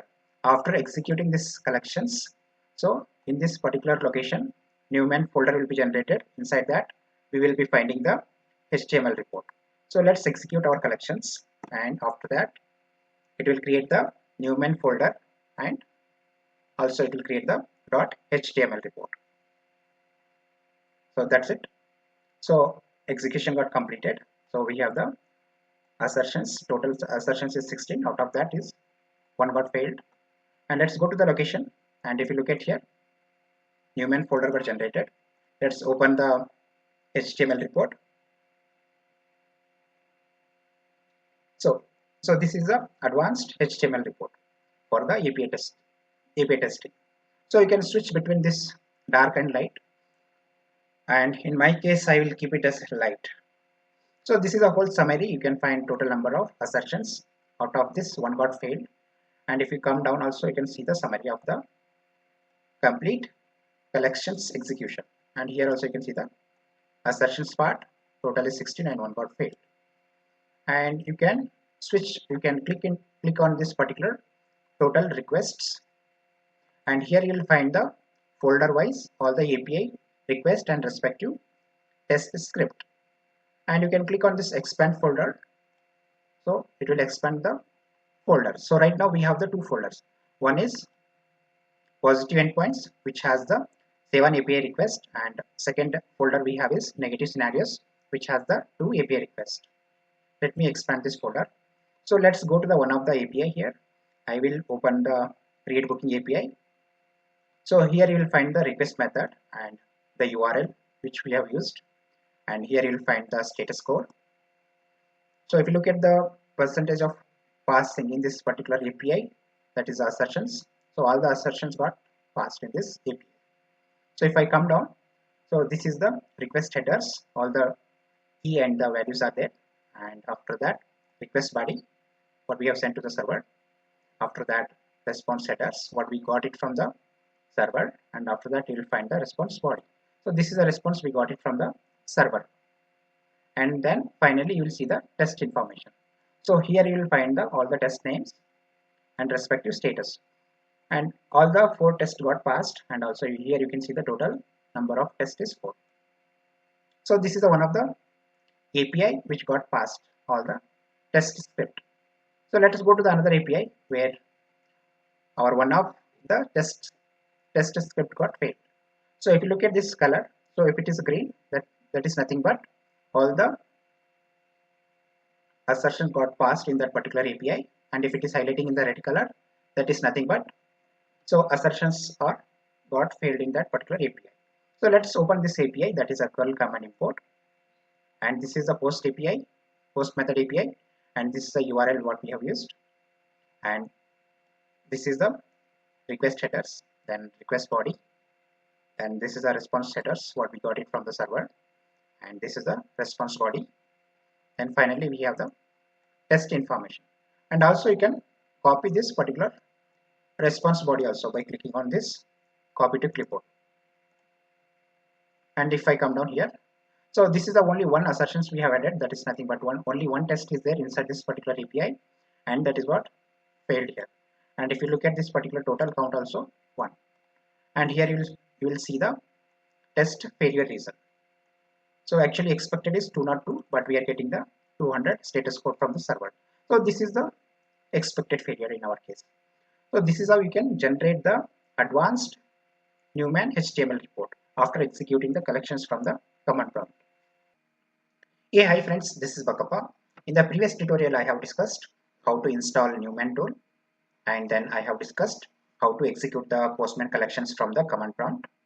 Then next I have discussed how to generate the newman HTML report, and then finally I have discussed how to generate the newman advanced HTML report after executing the collections from the command prompt. In this chapter 5 of API testing tutorial, I will discuss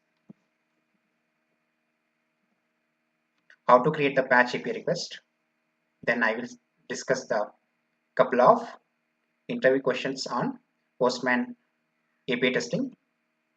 So we will discuss what are the key differences between the put API request and patch API request, and then I will discuss what is the difference between post API request and patch API request, Then next I will discuss what are the key difference between the put API request and the post API request. Finally, I will discuss how to verify the JSON schema. So before we go ahead and create the patch API request, I will discuss the interview questions. So let's talk about the first, what is the difference between put API request and the patch API request. In case of put API request, we will use the type of method is a put. In case of patch API request, we will use the type of method is the patch. In case of put, so this technique will be used for modifying the resource in the server when client sends the data to the server where all the data will be replaced. In case of patch API request,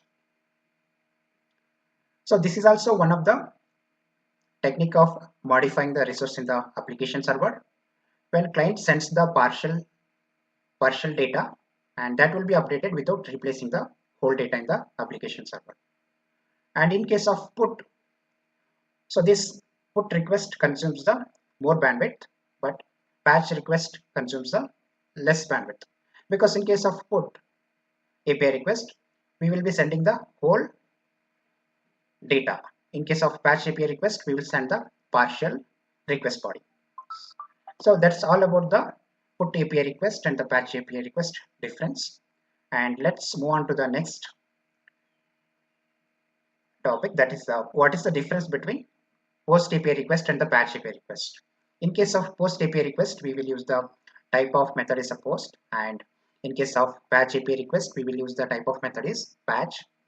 So in the case of post, we will use this particular post method to create the new resource in the application server.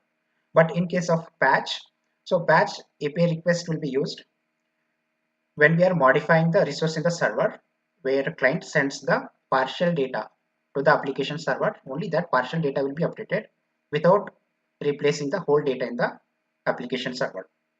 So that's all about the difference between post API request and the patch API request. So let's move on to the what is the difference between put API request and the post API request.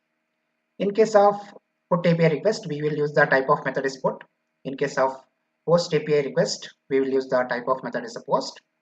So put API request will be used to modify the resource in the server, and there we will specify the whole data, and that data will be updated in the server, application server.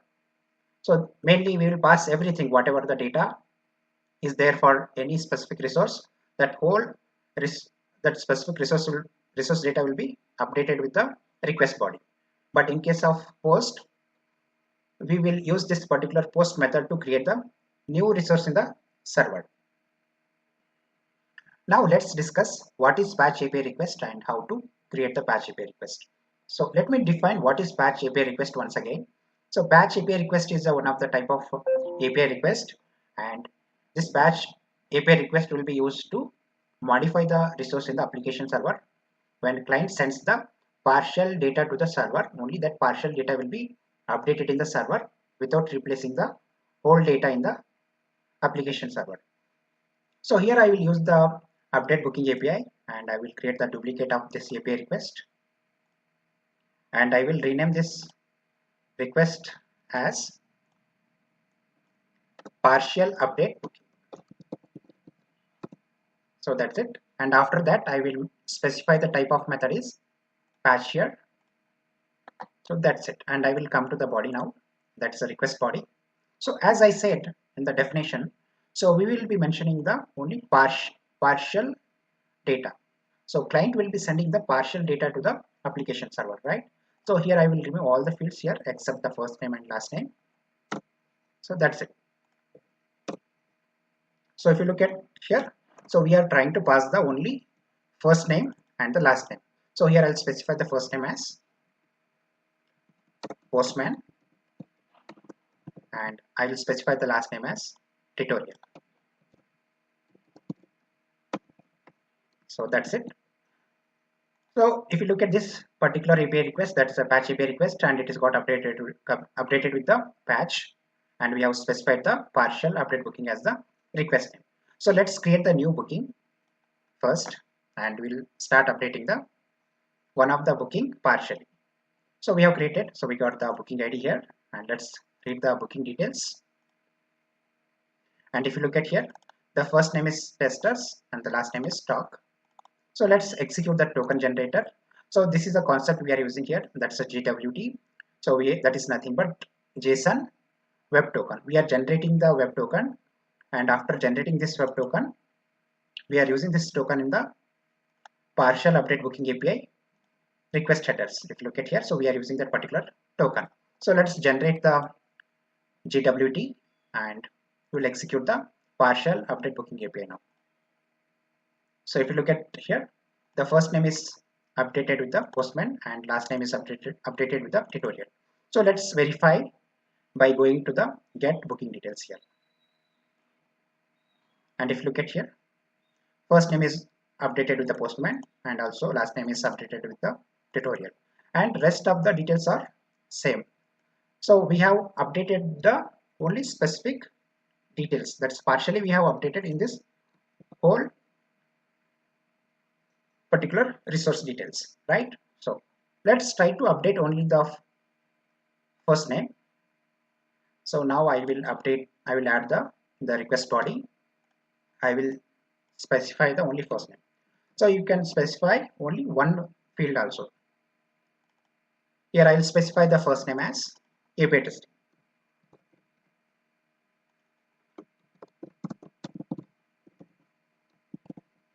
So that's it. So let's create the new booking again. So this time it has to update only the first name. So booking, we got the booking ID, and let's verify the booking details, and we got the details. So let's generate the token, that is JSON Web Token, and we got the token, and let's execute the batch API request. So we have specified the only first name as API testing.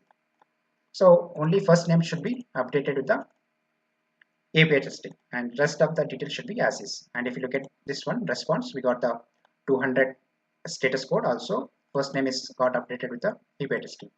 Let's verify in the get API call. So if you look at here, only the first name got updated.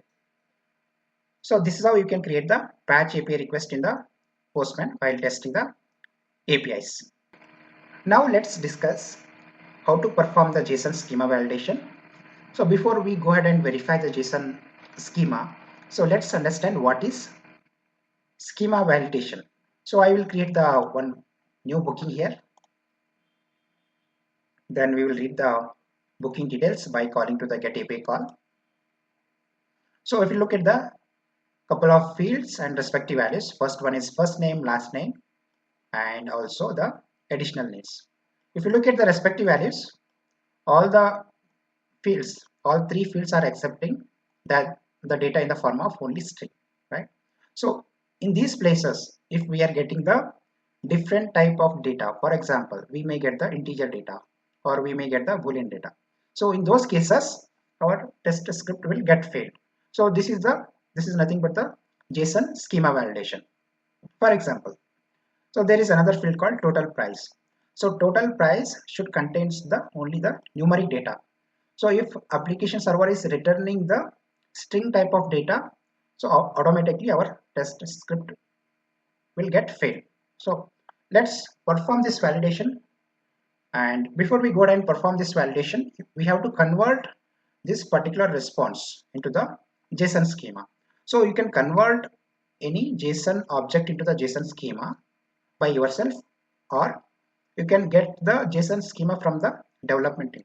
So in our case, we will convert this particular JSON object into the JSON schema by going to the google.com. Here you can search for convert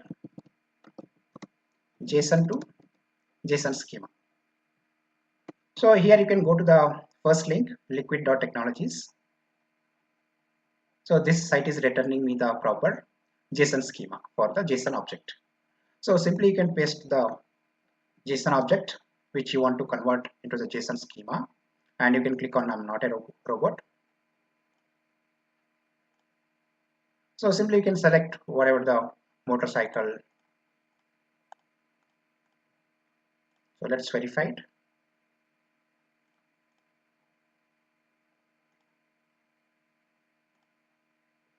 Okay, done. So we can click on generate schema, and here we got the JSON schema for the respective JSON object. You can click on this icon to copy the JSON schema, and you can come here in the, so here we will use the get booking details API. After creating the booking, we will verify the application server is returning the proper JSON schema for the any booking details.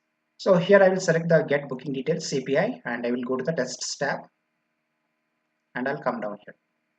So here I'll create one constant variable as expected schema. So I'll paste it. So that's it. So you need to remove the first line. So this is not required. Only first line you need to remove it. So that's it. So this is our expected JSON schema. So I'll say expected JSON schema. So that's it. I'll come down. So we have the expected JSON schema with us. We have to write one simple test script by using the pm dot. Here I'll say test. So here inside this we have to specify the test name.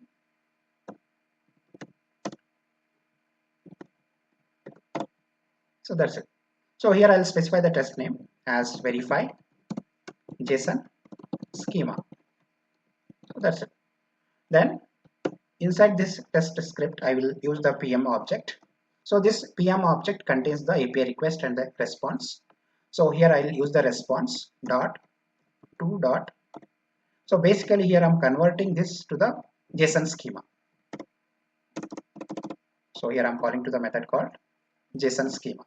So we got the current API response JSON schema, and after that we have to specify our expected JSON schema which is there above here. So here I have specified the variable name of that, right?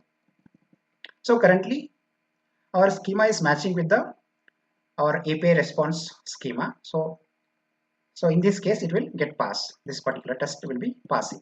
So let's execute the first create booking API. So we will create the booking, and then we will execute the get booking details API. And if you look at the test results, our test got passed to verify JSON schema. So let's do some modifications in the expected JSON schema. So what I will do, so first name we are getting the string, so I will specify it as an integer. So just we are experimenting right now, so we are trying to fail it intentionally, right? So this time our test will get failed with the reason first name is not matching, right? So let's execute this API now, and if you look at this failure reason, so our test got failed, and then reason is first name should be integer. From the server we are getting in the form of string only, right? So if n number of fields are mismatching, still it will returns all the field names over here in the error message. Let's try to fail another. So we'll intentionally modify the one of the attribute expected type of value. So I will specify total price as the string type. So we are expecting the string type of value for total price attribute, right? So let's execute the get API call. So if you look at this test results, out of 6, 5 are passed and 1 is failed. And if you come down here, first name should be integer, and also it is showing the next field, that is the total price, should be string, right? From the application server we are getting the integer value, right? So that's a reason. So if n number of fields are mismatching, which is coming from the application server, all the fields and respective details will be shown over here. So this is how we can perform the JSON schema validation in API testing using Postman. Hi friends, this is Bakapa. In the previous API testing tutorial, I have discussed how to create the patch API request, and also I have discussed what are the difference between put API request and patch API request, and post API request and the patch API request, and also I have discussed what are the difference between post API request and put API request. And also I have discussed how to verify the JSON schema. In this chapter 6 of A/B testing tutorial, I will discuss how to perform the data-driven testing using the JSON file. Let's start discussing about how to perform the data-driven testing using JSON file in Postman. So we will use the create booking API, and where we are passing the first name and last name. So we will pass the first name and last name multiple times for the single scenario, and at the end we are getting the response, and we are getting here we are getting the first name and last name. And after performing the data driven testing, also we will verify the first name and last name. So let's first discuss how to perform the data driven testing. So how to pass the multiple sets of test data to this particular create booking API. So we will firstly create the test data file where it contains the first name and last name. That is nothing but multiple sets of test data. We'll create it in the JSON file. So here I will create the text document.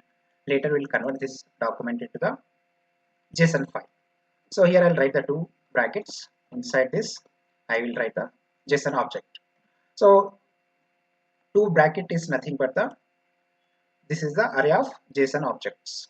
So here we are writing the first JSON object, and inside this we will write the key and value pairs. So here I'm specifying the f name as a key, and after that I will pass the value as Postman. And similarly I will copy this key and value, and I will create another key value, that is L name, that is nothing but last name, and I will specify the value as tutorial. So that's it, and I'll specify the comma here, and I'll save it. I will copy this one set of test data. So right now this is a single JSON object. Let's create another two JSON object, and we'll pass the different f name and L name. So I'll copy this JSON object and I'll paste it here. So that's it. In the second set of test data, I will specify the f name as, that is a first name as API testing, and I'll keep the L name as tutorial only. And in the third set of test data, I'll specify the first name as SpecFlow, Selenium, C#. So that's it. So I will select this file and I will select the option as save as, and here I'll select the all files. In that double quotation I will say test data JSON dot JSON. So we are saving this particular file in the format of JSON. And then I will click on save button, and it has got saved the JSON file here. If you look at on the type of file, it is a JSON file. So that's it. So this is all about the creation of the JSON test data file. So let's go to our Postman now, and I will select the collection, and I will click on this three dots, and I will run the collection. So I don't want to run all the API requests here. I wanted to run only the create booking API. And on the right side, so here if you look at this one, so we have selected only the create booking API, that's a post call. On the right side, the run configurations, currently you are seeing the iterations as 1. So after selecting this particular test data file, so here it will be 3 because we are passing the 3 sets of test data. So let's click on this select file, and we will select the test data file what we have created just now. So there is some issue in the test data file. Let's fix that particular issue. I will edit this JSON file with the Notepad++. I'll say close it. Let me close all the programs now. So let me edit this JSON file with the Notepad++, and we'll see what is exactly the issue there.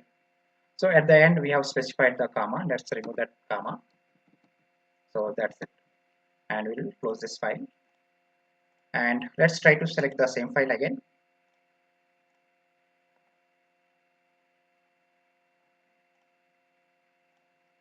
So let me close this particular runner, and we will reopen this run collection runner. I will uncheck all the API requests apart from the create booking API. Then after that, I will select the test data file. So that's it, right? So here we have selected the test data JSON file, and if you look at these iterations, right, now it is increased to 3 because we are passing the 3 sets of test data into this particular create booking API. So that's it. Make sure that this data file type is application/JSON. Then after that, you can simply run the booking API. So if you look at this particular passed, so this is the first iteration, and this is the second iteration, and this is the third iteration. So let's look at the request body, what it has sent in the first iteration. That's the iteration 1. So you can click on this request name and you can select the request body. So if you look at this one, so first name is Postman and last name is tutorial. So this is the first set of test data what we have passed from the JSON file. And let's look at the iteration 2, and I will select that request name, API request name, and I will select the request body. Second time it is passing the first name as API testing and last name as tutorial, right? And third time it is passing the first name as SpecFlow, Selenium C# and last name as tutorial. So it is working as expected. So we are able to perform the data-driven testing. So this is how we can perform the data-driven testing. So let's add some validations in the test script. So let's go to our create booking API and we'll go to the tests. So after passing each set of test data, so we are getting the response like this, first name and last name. So we will verify we are getting the first name and last name as expected. When I pass the first name as Postman, I should get the first name as Postman only and last name as tutorial only, right? So like that. So what I will do, I will go down here and here I will. So firstly I have to read the variable data which is coming in this request body, right? So let's read the first name and last name and we'll keep it in the variables. So here I'll use the PM object dot and variables dot get. So inside this you can specify the key name. So in our case key name is fname. So that's it, and I will store this into the variable that is fname. Similarly I will create it for the lname, that is the last name. So here I will replace the key as lname and I will edit this variable name as lname. So that's it. So these two lines will read the test data which is coming from the JSON file and it will store into the fname, so that we can verify this fname with our response first name, right? So we already know how to verify any JSON response value, right? So you can go on the right side and we can select the response body JSON value check. That's it. So here I will write the test name as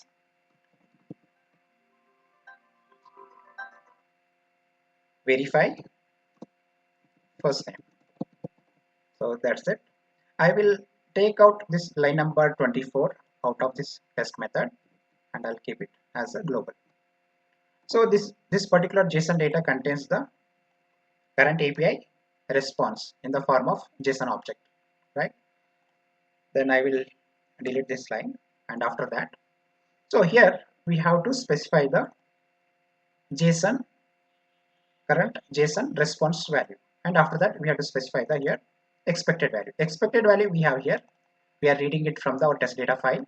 So we'll verify the first name first, then I'll keep it here the first name, and here we have to specify our API response first name, right? So if you look at this particular response, API response, our first name is present inside the booking JSON object. So that's the reason I will specify the booking after the JSON data dot. I'll specify the booking dot first name. That's it. So similarly, I will add another test for the verification of last name, and here I'll modify this test name as verify last name. Then after that, here I'll pass the key, that is last name, and here I'll pass the L name. So that's it. So these two lines we are using for reading the test data which is coming from the JSON file, and after that, by using this JSON data, we are reading the current API response, and after that, in the line number 25 and in the line number 29, we are validating the first name and the last name. So this is how you can write your tests for validating the data-driven tests. So let's execute this collection once more. So I will exclude all other API request calls. I'll keep it only the create booking API. So once again, we'll select the test data file. And if you look at the iterations, 3. So currently we have 3 sets of test data. Then you can run the booking API. And if you look at here, so this is the first iteration 1. That's in the iteration 1. And if you look at this one, it has verified the first name and the last name. And in the iteration 2, it has verified the first name and last name. When we have passed the third set of test data, that is iteration 3, and it is validating the first name and last name, right? So everything is getting passed. So let's verify. Let's try to pass the invalid data in the expected value, in the expected. So I will go to the create booking API once again. So here what I will do, simply I will hard code the wrong value here for the first name and last name. Here I'll say test1 and test2. That's it. So in this case, 3 sets of test data will be passing to this create booking API, and 3 into 2, it will be 6. Total 6 tests should be failing, right? Because first name is not matching with the current API response. So once again, I will run the collection. So I will uncheck other API calls. I will keep it only the create booking API call. Then I will select the test data file. Then I will run the booking API. So if you look at in this particular tab, that is passed is 9, and also you can look at here the failed. In the first time when we have passed the first set of test data, and it is failing because first name is not matching, last name is not matching, and in the iteration 2 also it is not matching with the value, that is the first name and last name. And if you look at this iteration 3 also, it is not matching with the first name and last name. So this is how you can perform the data driven testing, and also you can add the assertions by using the JavaScript.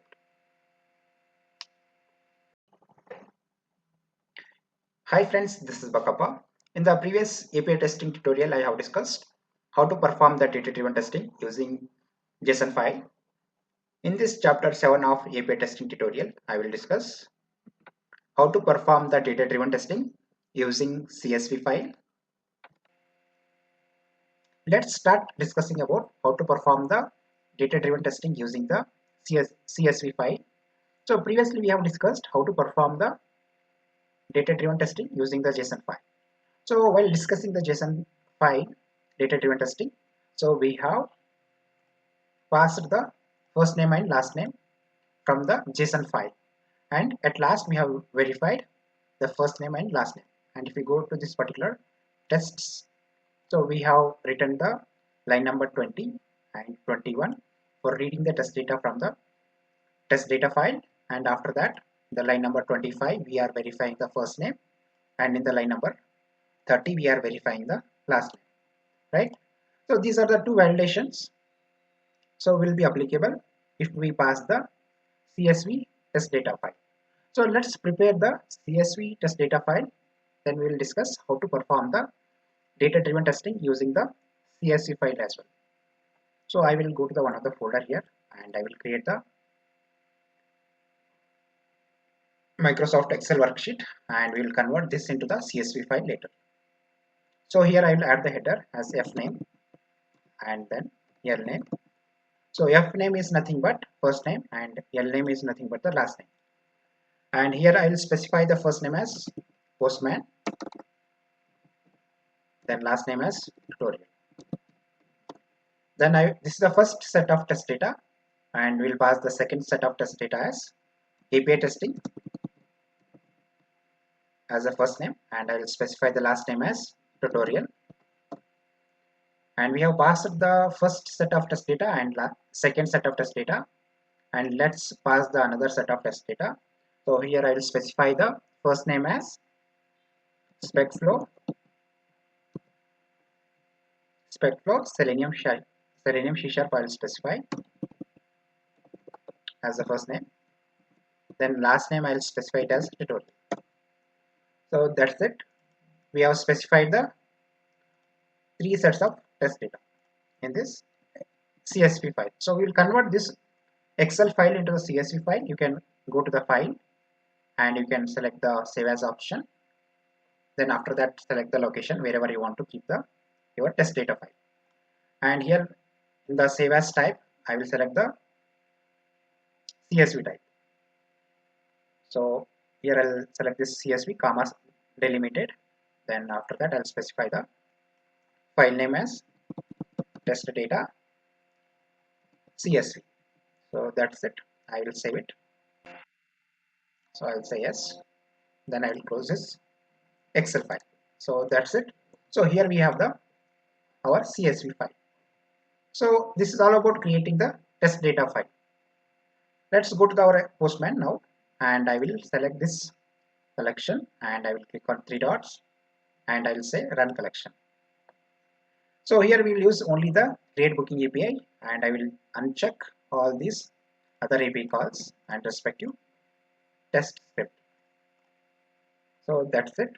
On the right side, in the run configuration, make sure that this will become 3 because we are passing the 3 sets of test data after selecting our test data file.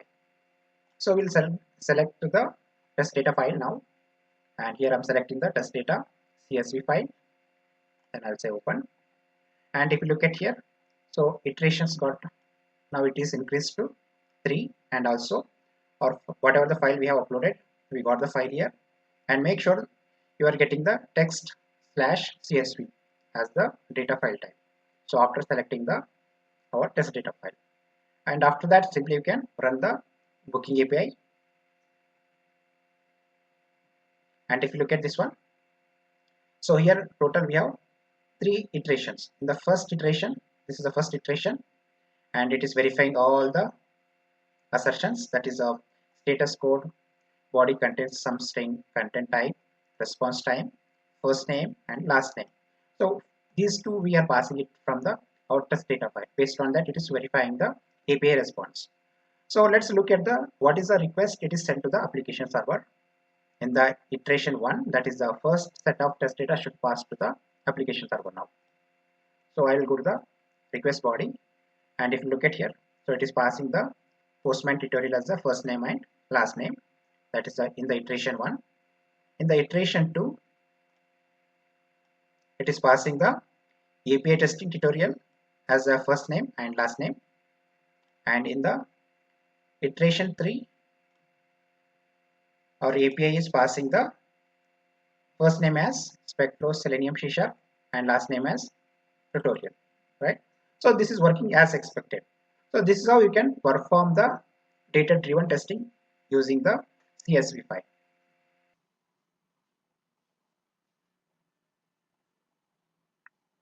Hey, hi friends, this is Bakapa. So far you have seen how to create different API requests and how to write the API tests in the Postman, and also we have discussed how to run the Postman collections from the command prompt. In this chapter 8 of API testing tutorial, I will discuss how to install Jenkins, how to run Postman collections from the Jenkins. Then we will set the CRON pattern for our Jenkins job. Then finally I will discuss how to generate the Newman advanced HTML report in the Jenkins. Firstly, I will discuss how to install the Jenkins. You can go to the YouTube channel, and here you can find for the tester stock. and you can go to my channel, and here you can go to the videos tab, and if you scroll down, so here you will find one tutorial explaining about how to install the Jenkins or how to set up the Jenkins. So don't worry about this link or the video. So I will provide this video link in the description of this below video. You can directly navigate there. So let's jump into our login page of Jenkins. So here I will log in into the Jenkins, and so before we go ahead and create the Jenkins job, we will prepare our bat file. So here I will go to my one of the location in my computer, and here I'll create the one text document, and I will open this text document.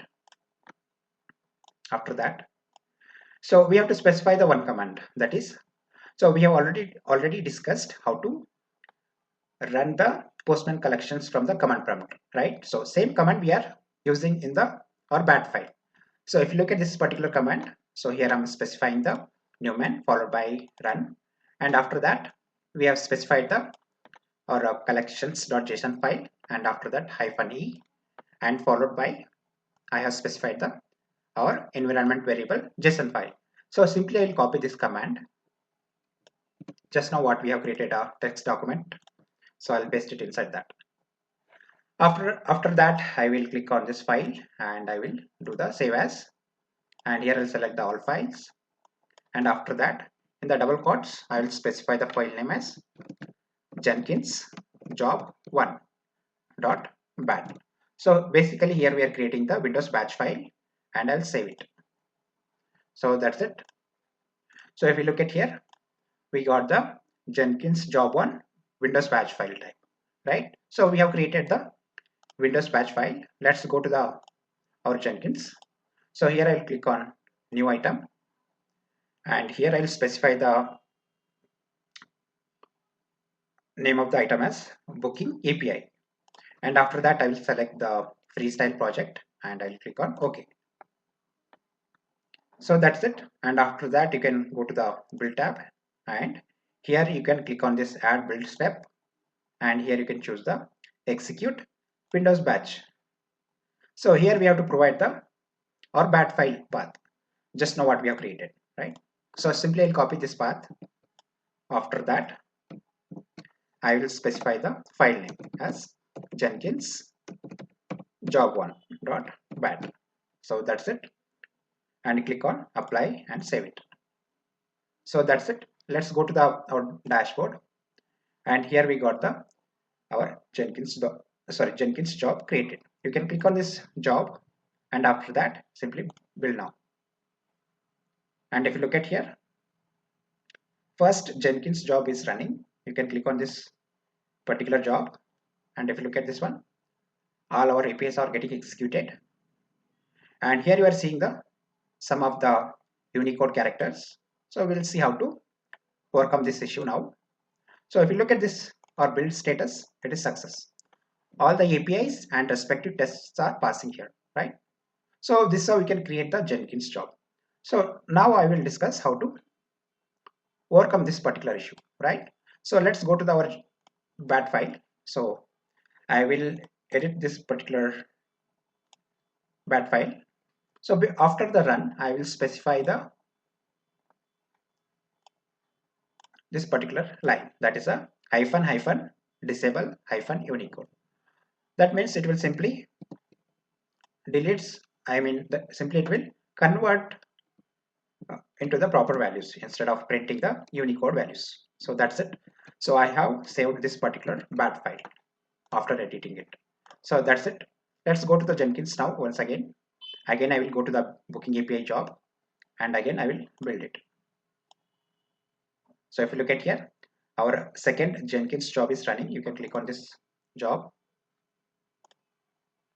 and if you look at here, so our build is success, and also this particular table is also displaying what we have seen in the command prompt while executing, and all the APIs are getting executed and respective tests also getting executed properly, right?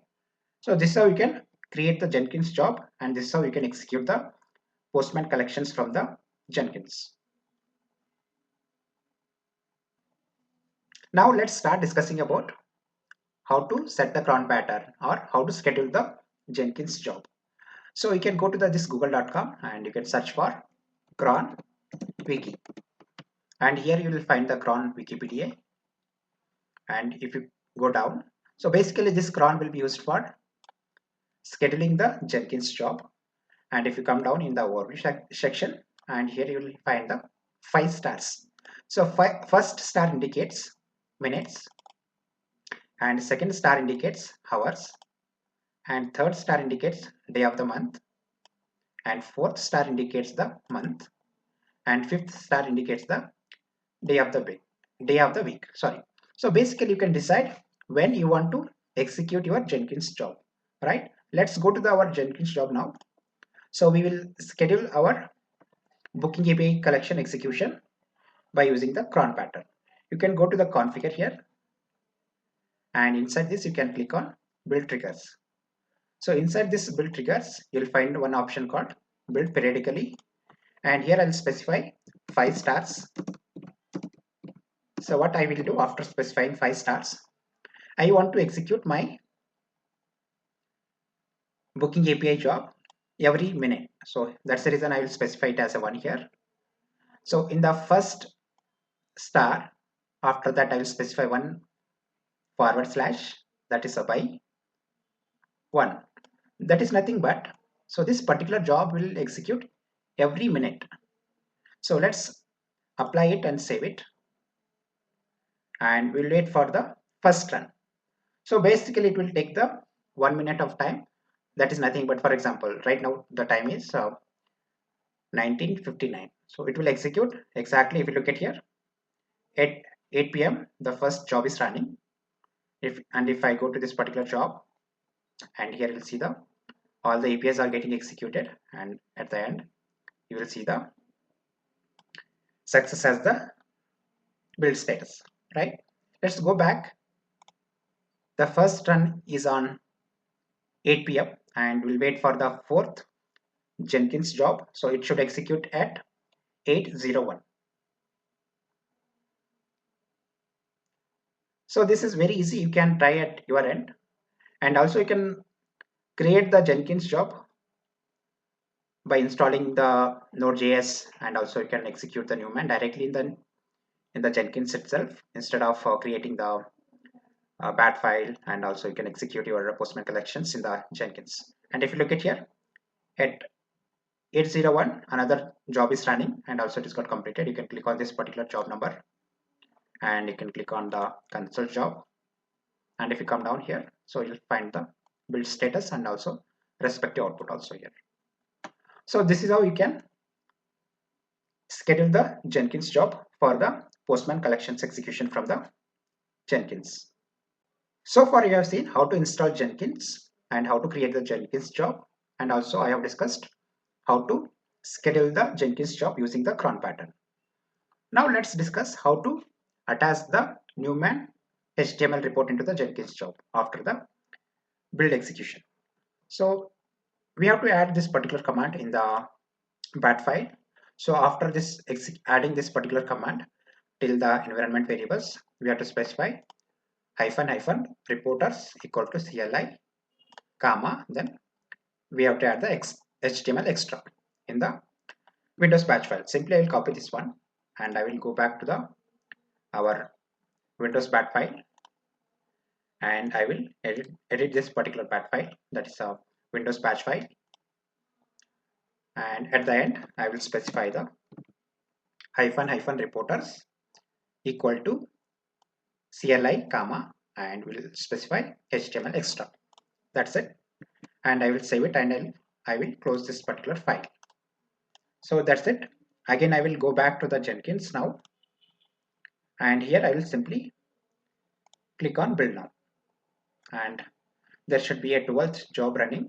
I will click on this particular job now, and all our APIs and respective tests are running, and at the end we got the build success.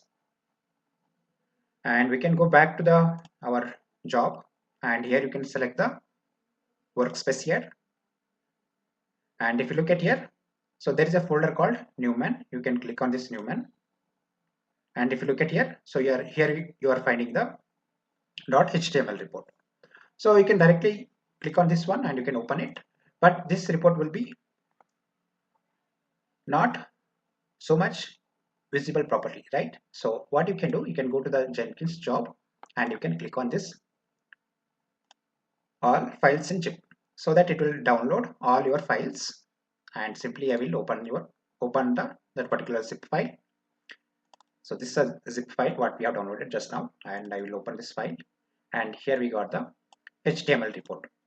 Let's open this report, and if you look at this one, so same report we got it, right? So while executing the Postman collections from the command prompt, we are able to generate the newman HTML report, and same we are able to generate HTML report after executing our Jenkins job. So this is how you can execute the Jenkins job for the Postman collections. So let's build it once again, and so here we will be able to see the another report. So based on the date and time, so there is a 13th job is running, and if you look at here, so let's refresh this page, and if you look at here, there is another report got added, that is 816. So whenever you execute, it will add all the reports into this particular folder, that is a newman folder. So you can have the only latest HTML report. So for that you need to configure your Jenkins job a bit differently. You can go to the configuration of this Jenkins job, and after that you can go to the build environment. So inside this build environment, here there is one option. It will delete the old workspace before starting the current job. So you can select this first checkbox, that is delete workspace before build starts. That's it, and you can apply and save it. Now let's build this job again, and if you look at here, there is a 14th job is running. So after this execution, we should be able to see the only one HTML report inside the workspace. And if you look at this newman folder, and here we are able to see the only one HTML report. So this is how you can create the Jenkins job for the Postman collections execution, and also you can generate the newman HTML report in the Jenkins.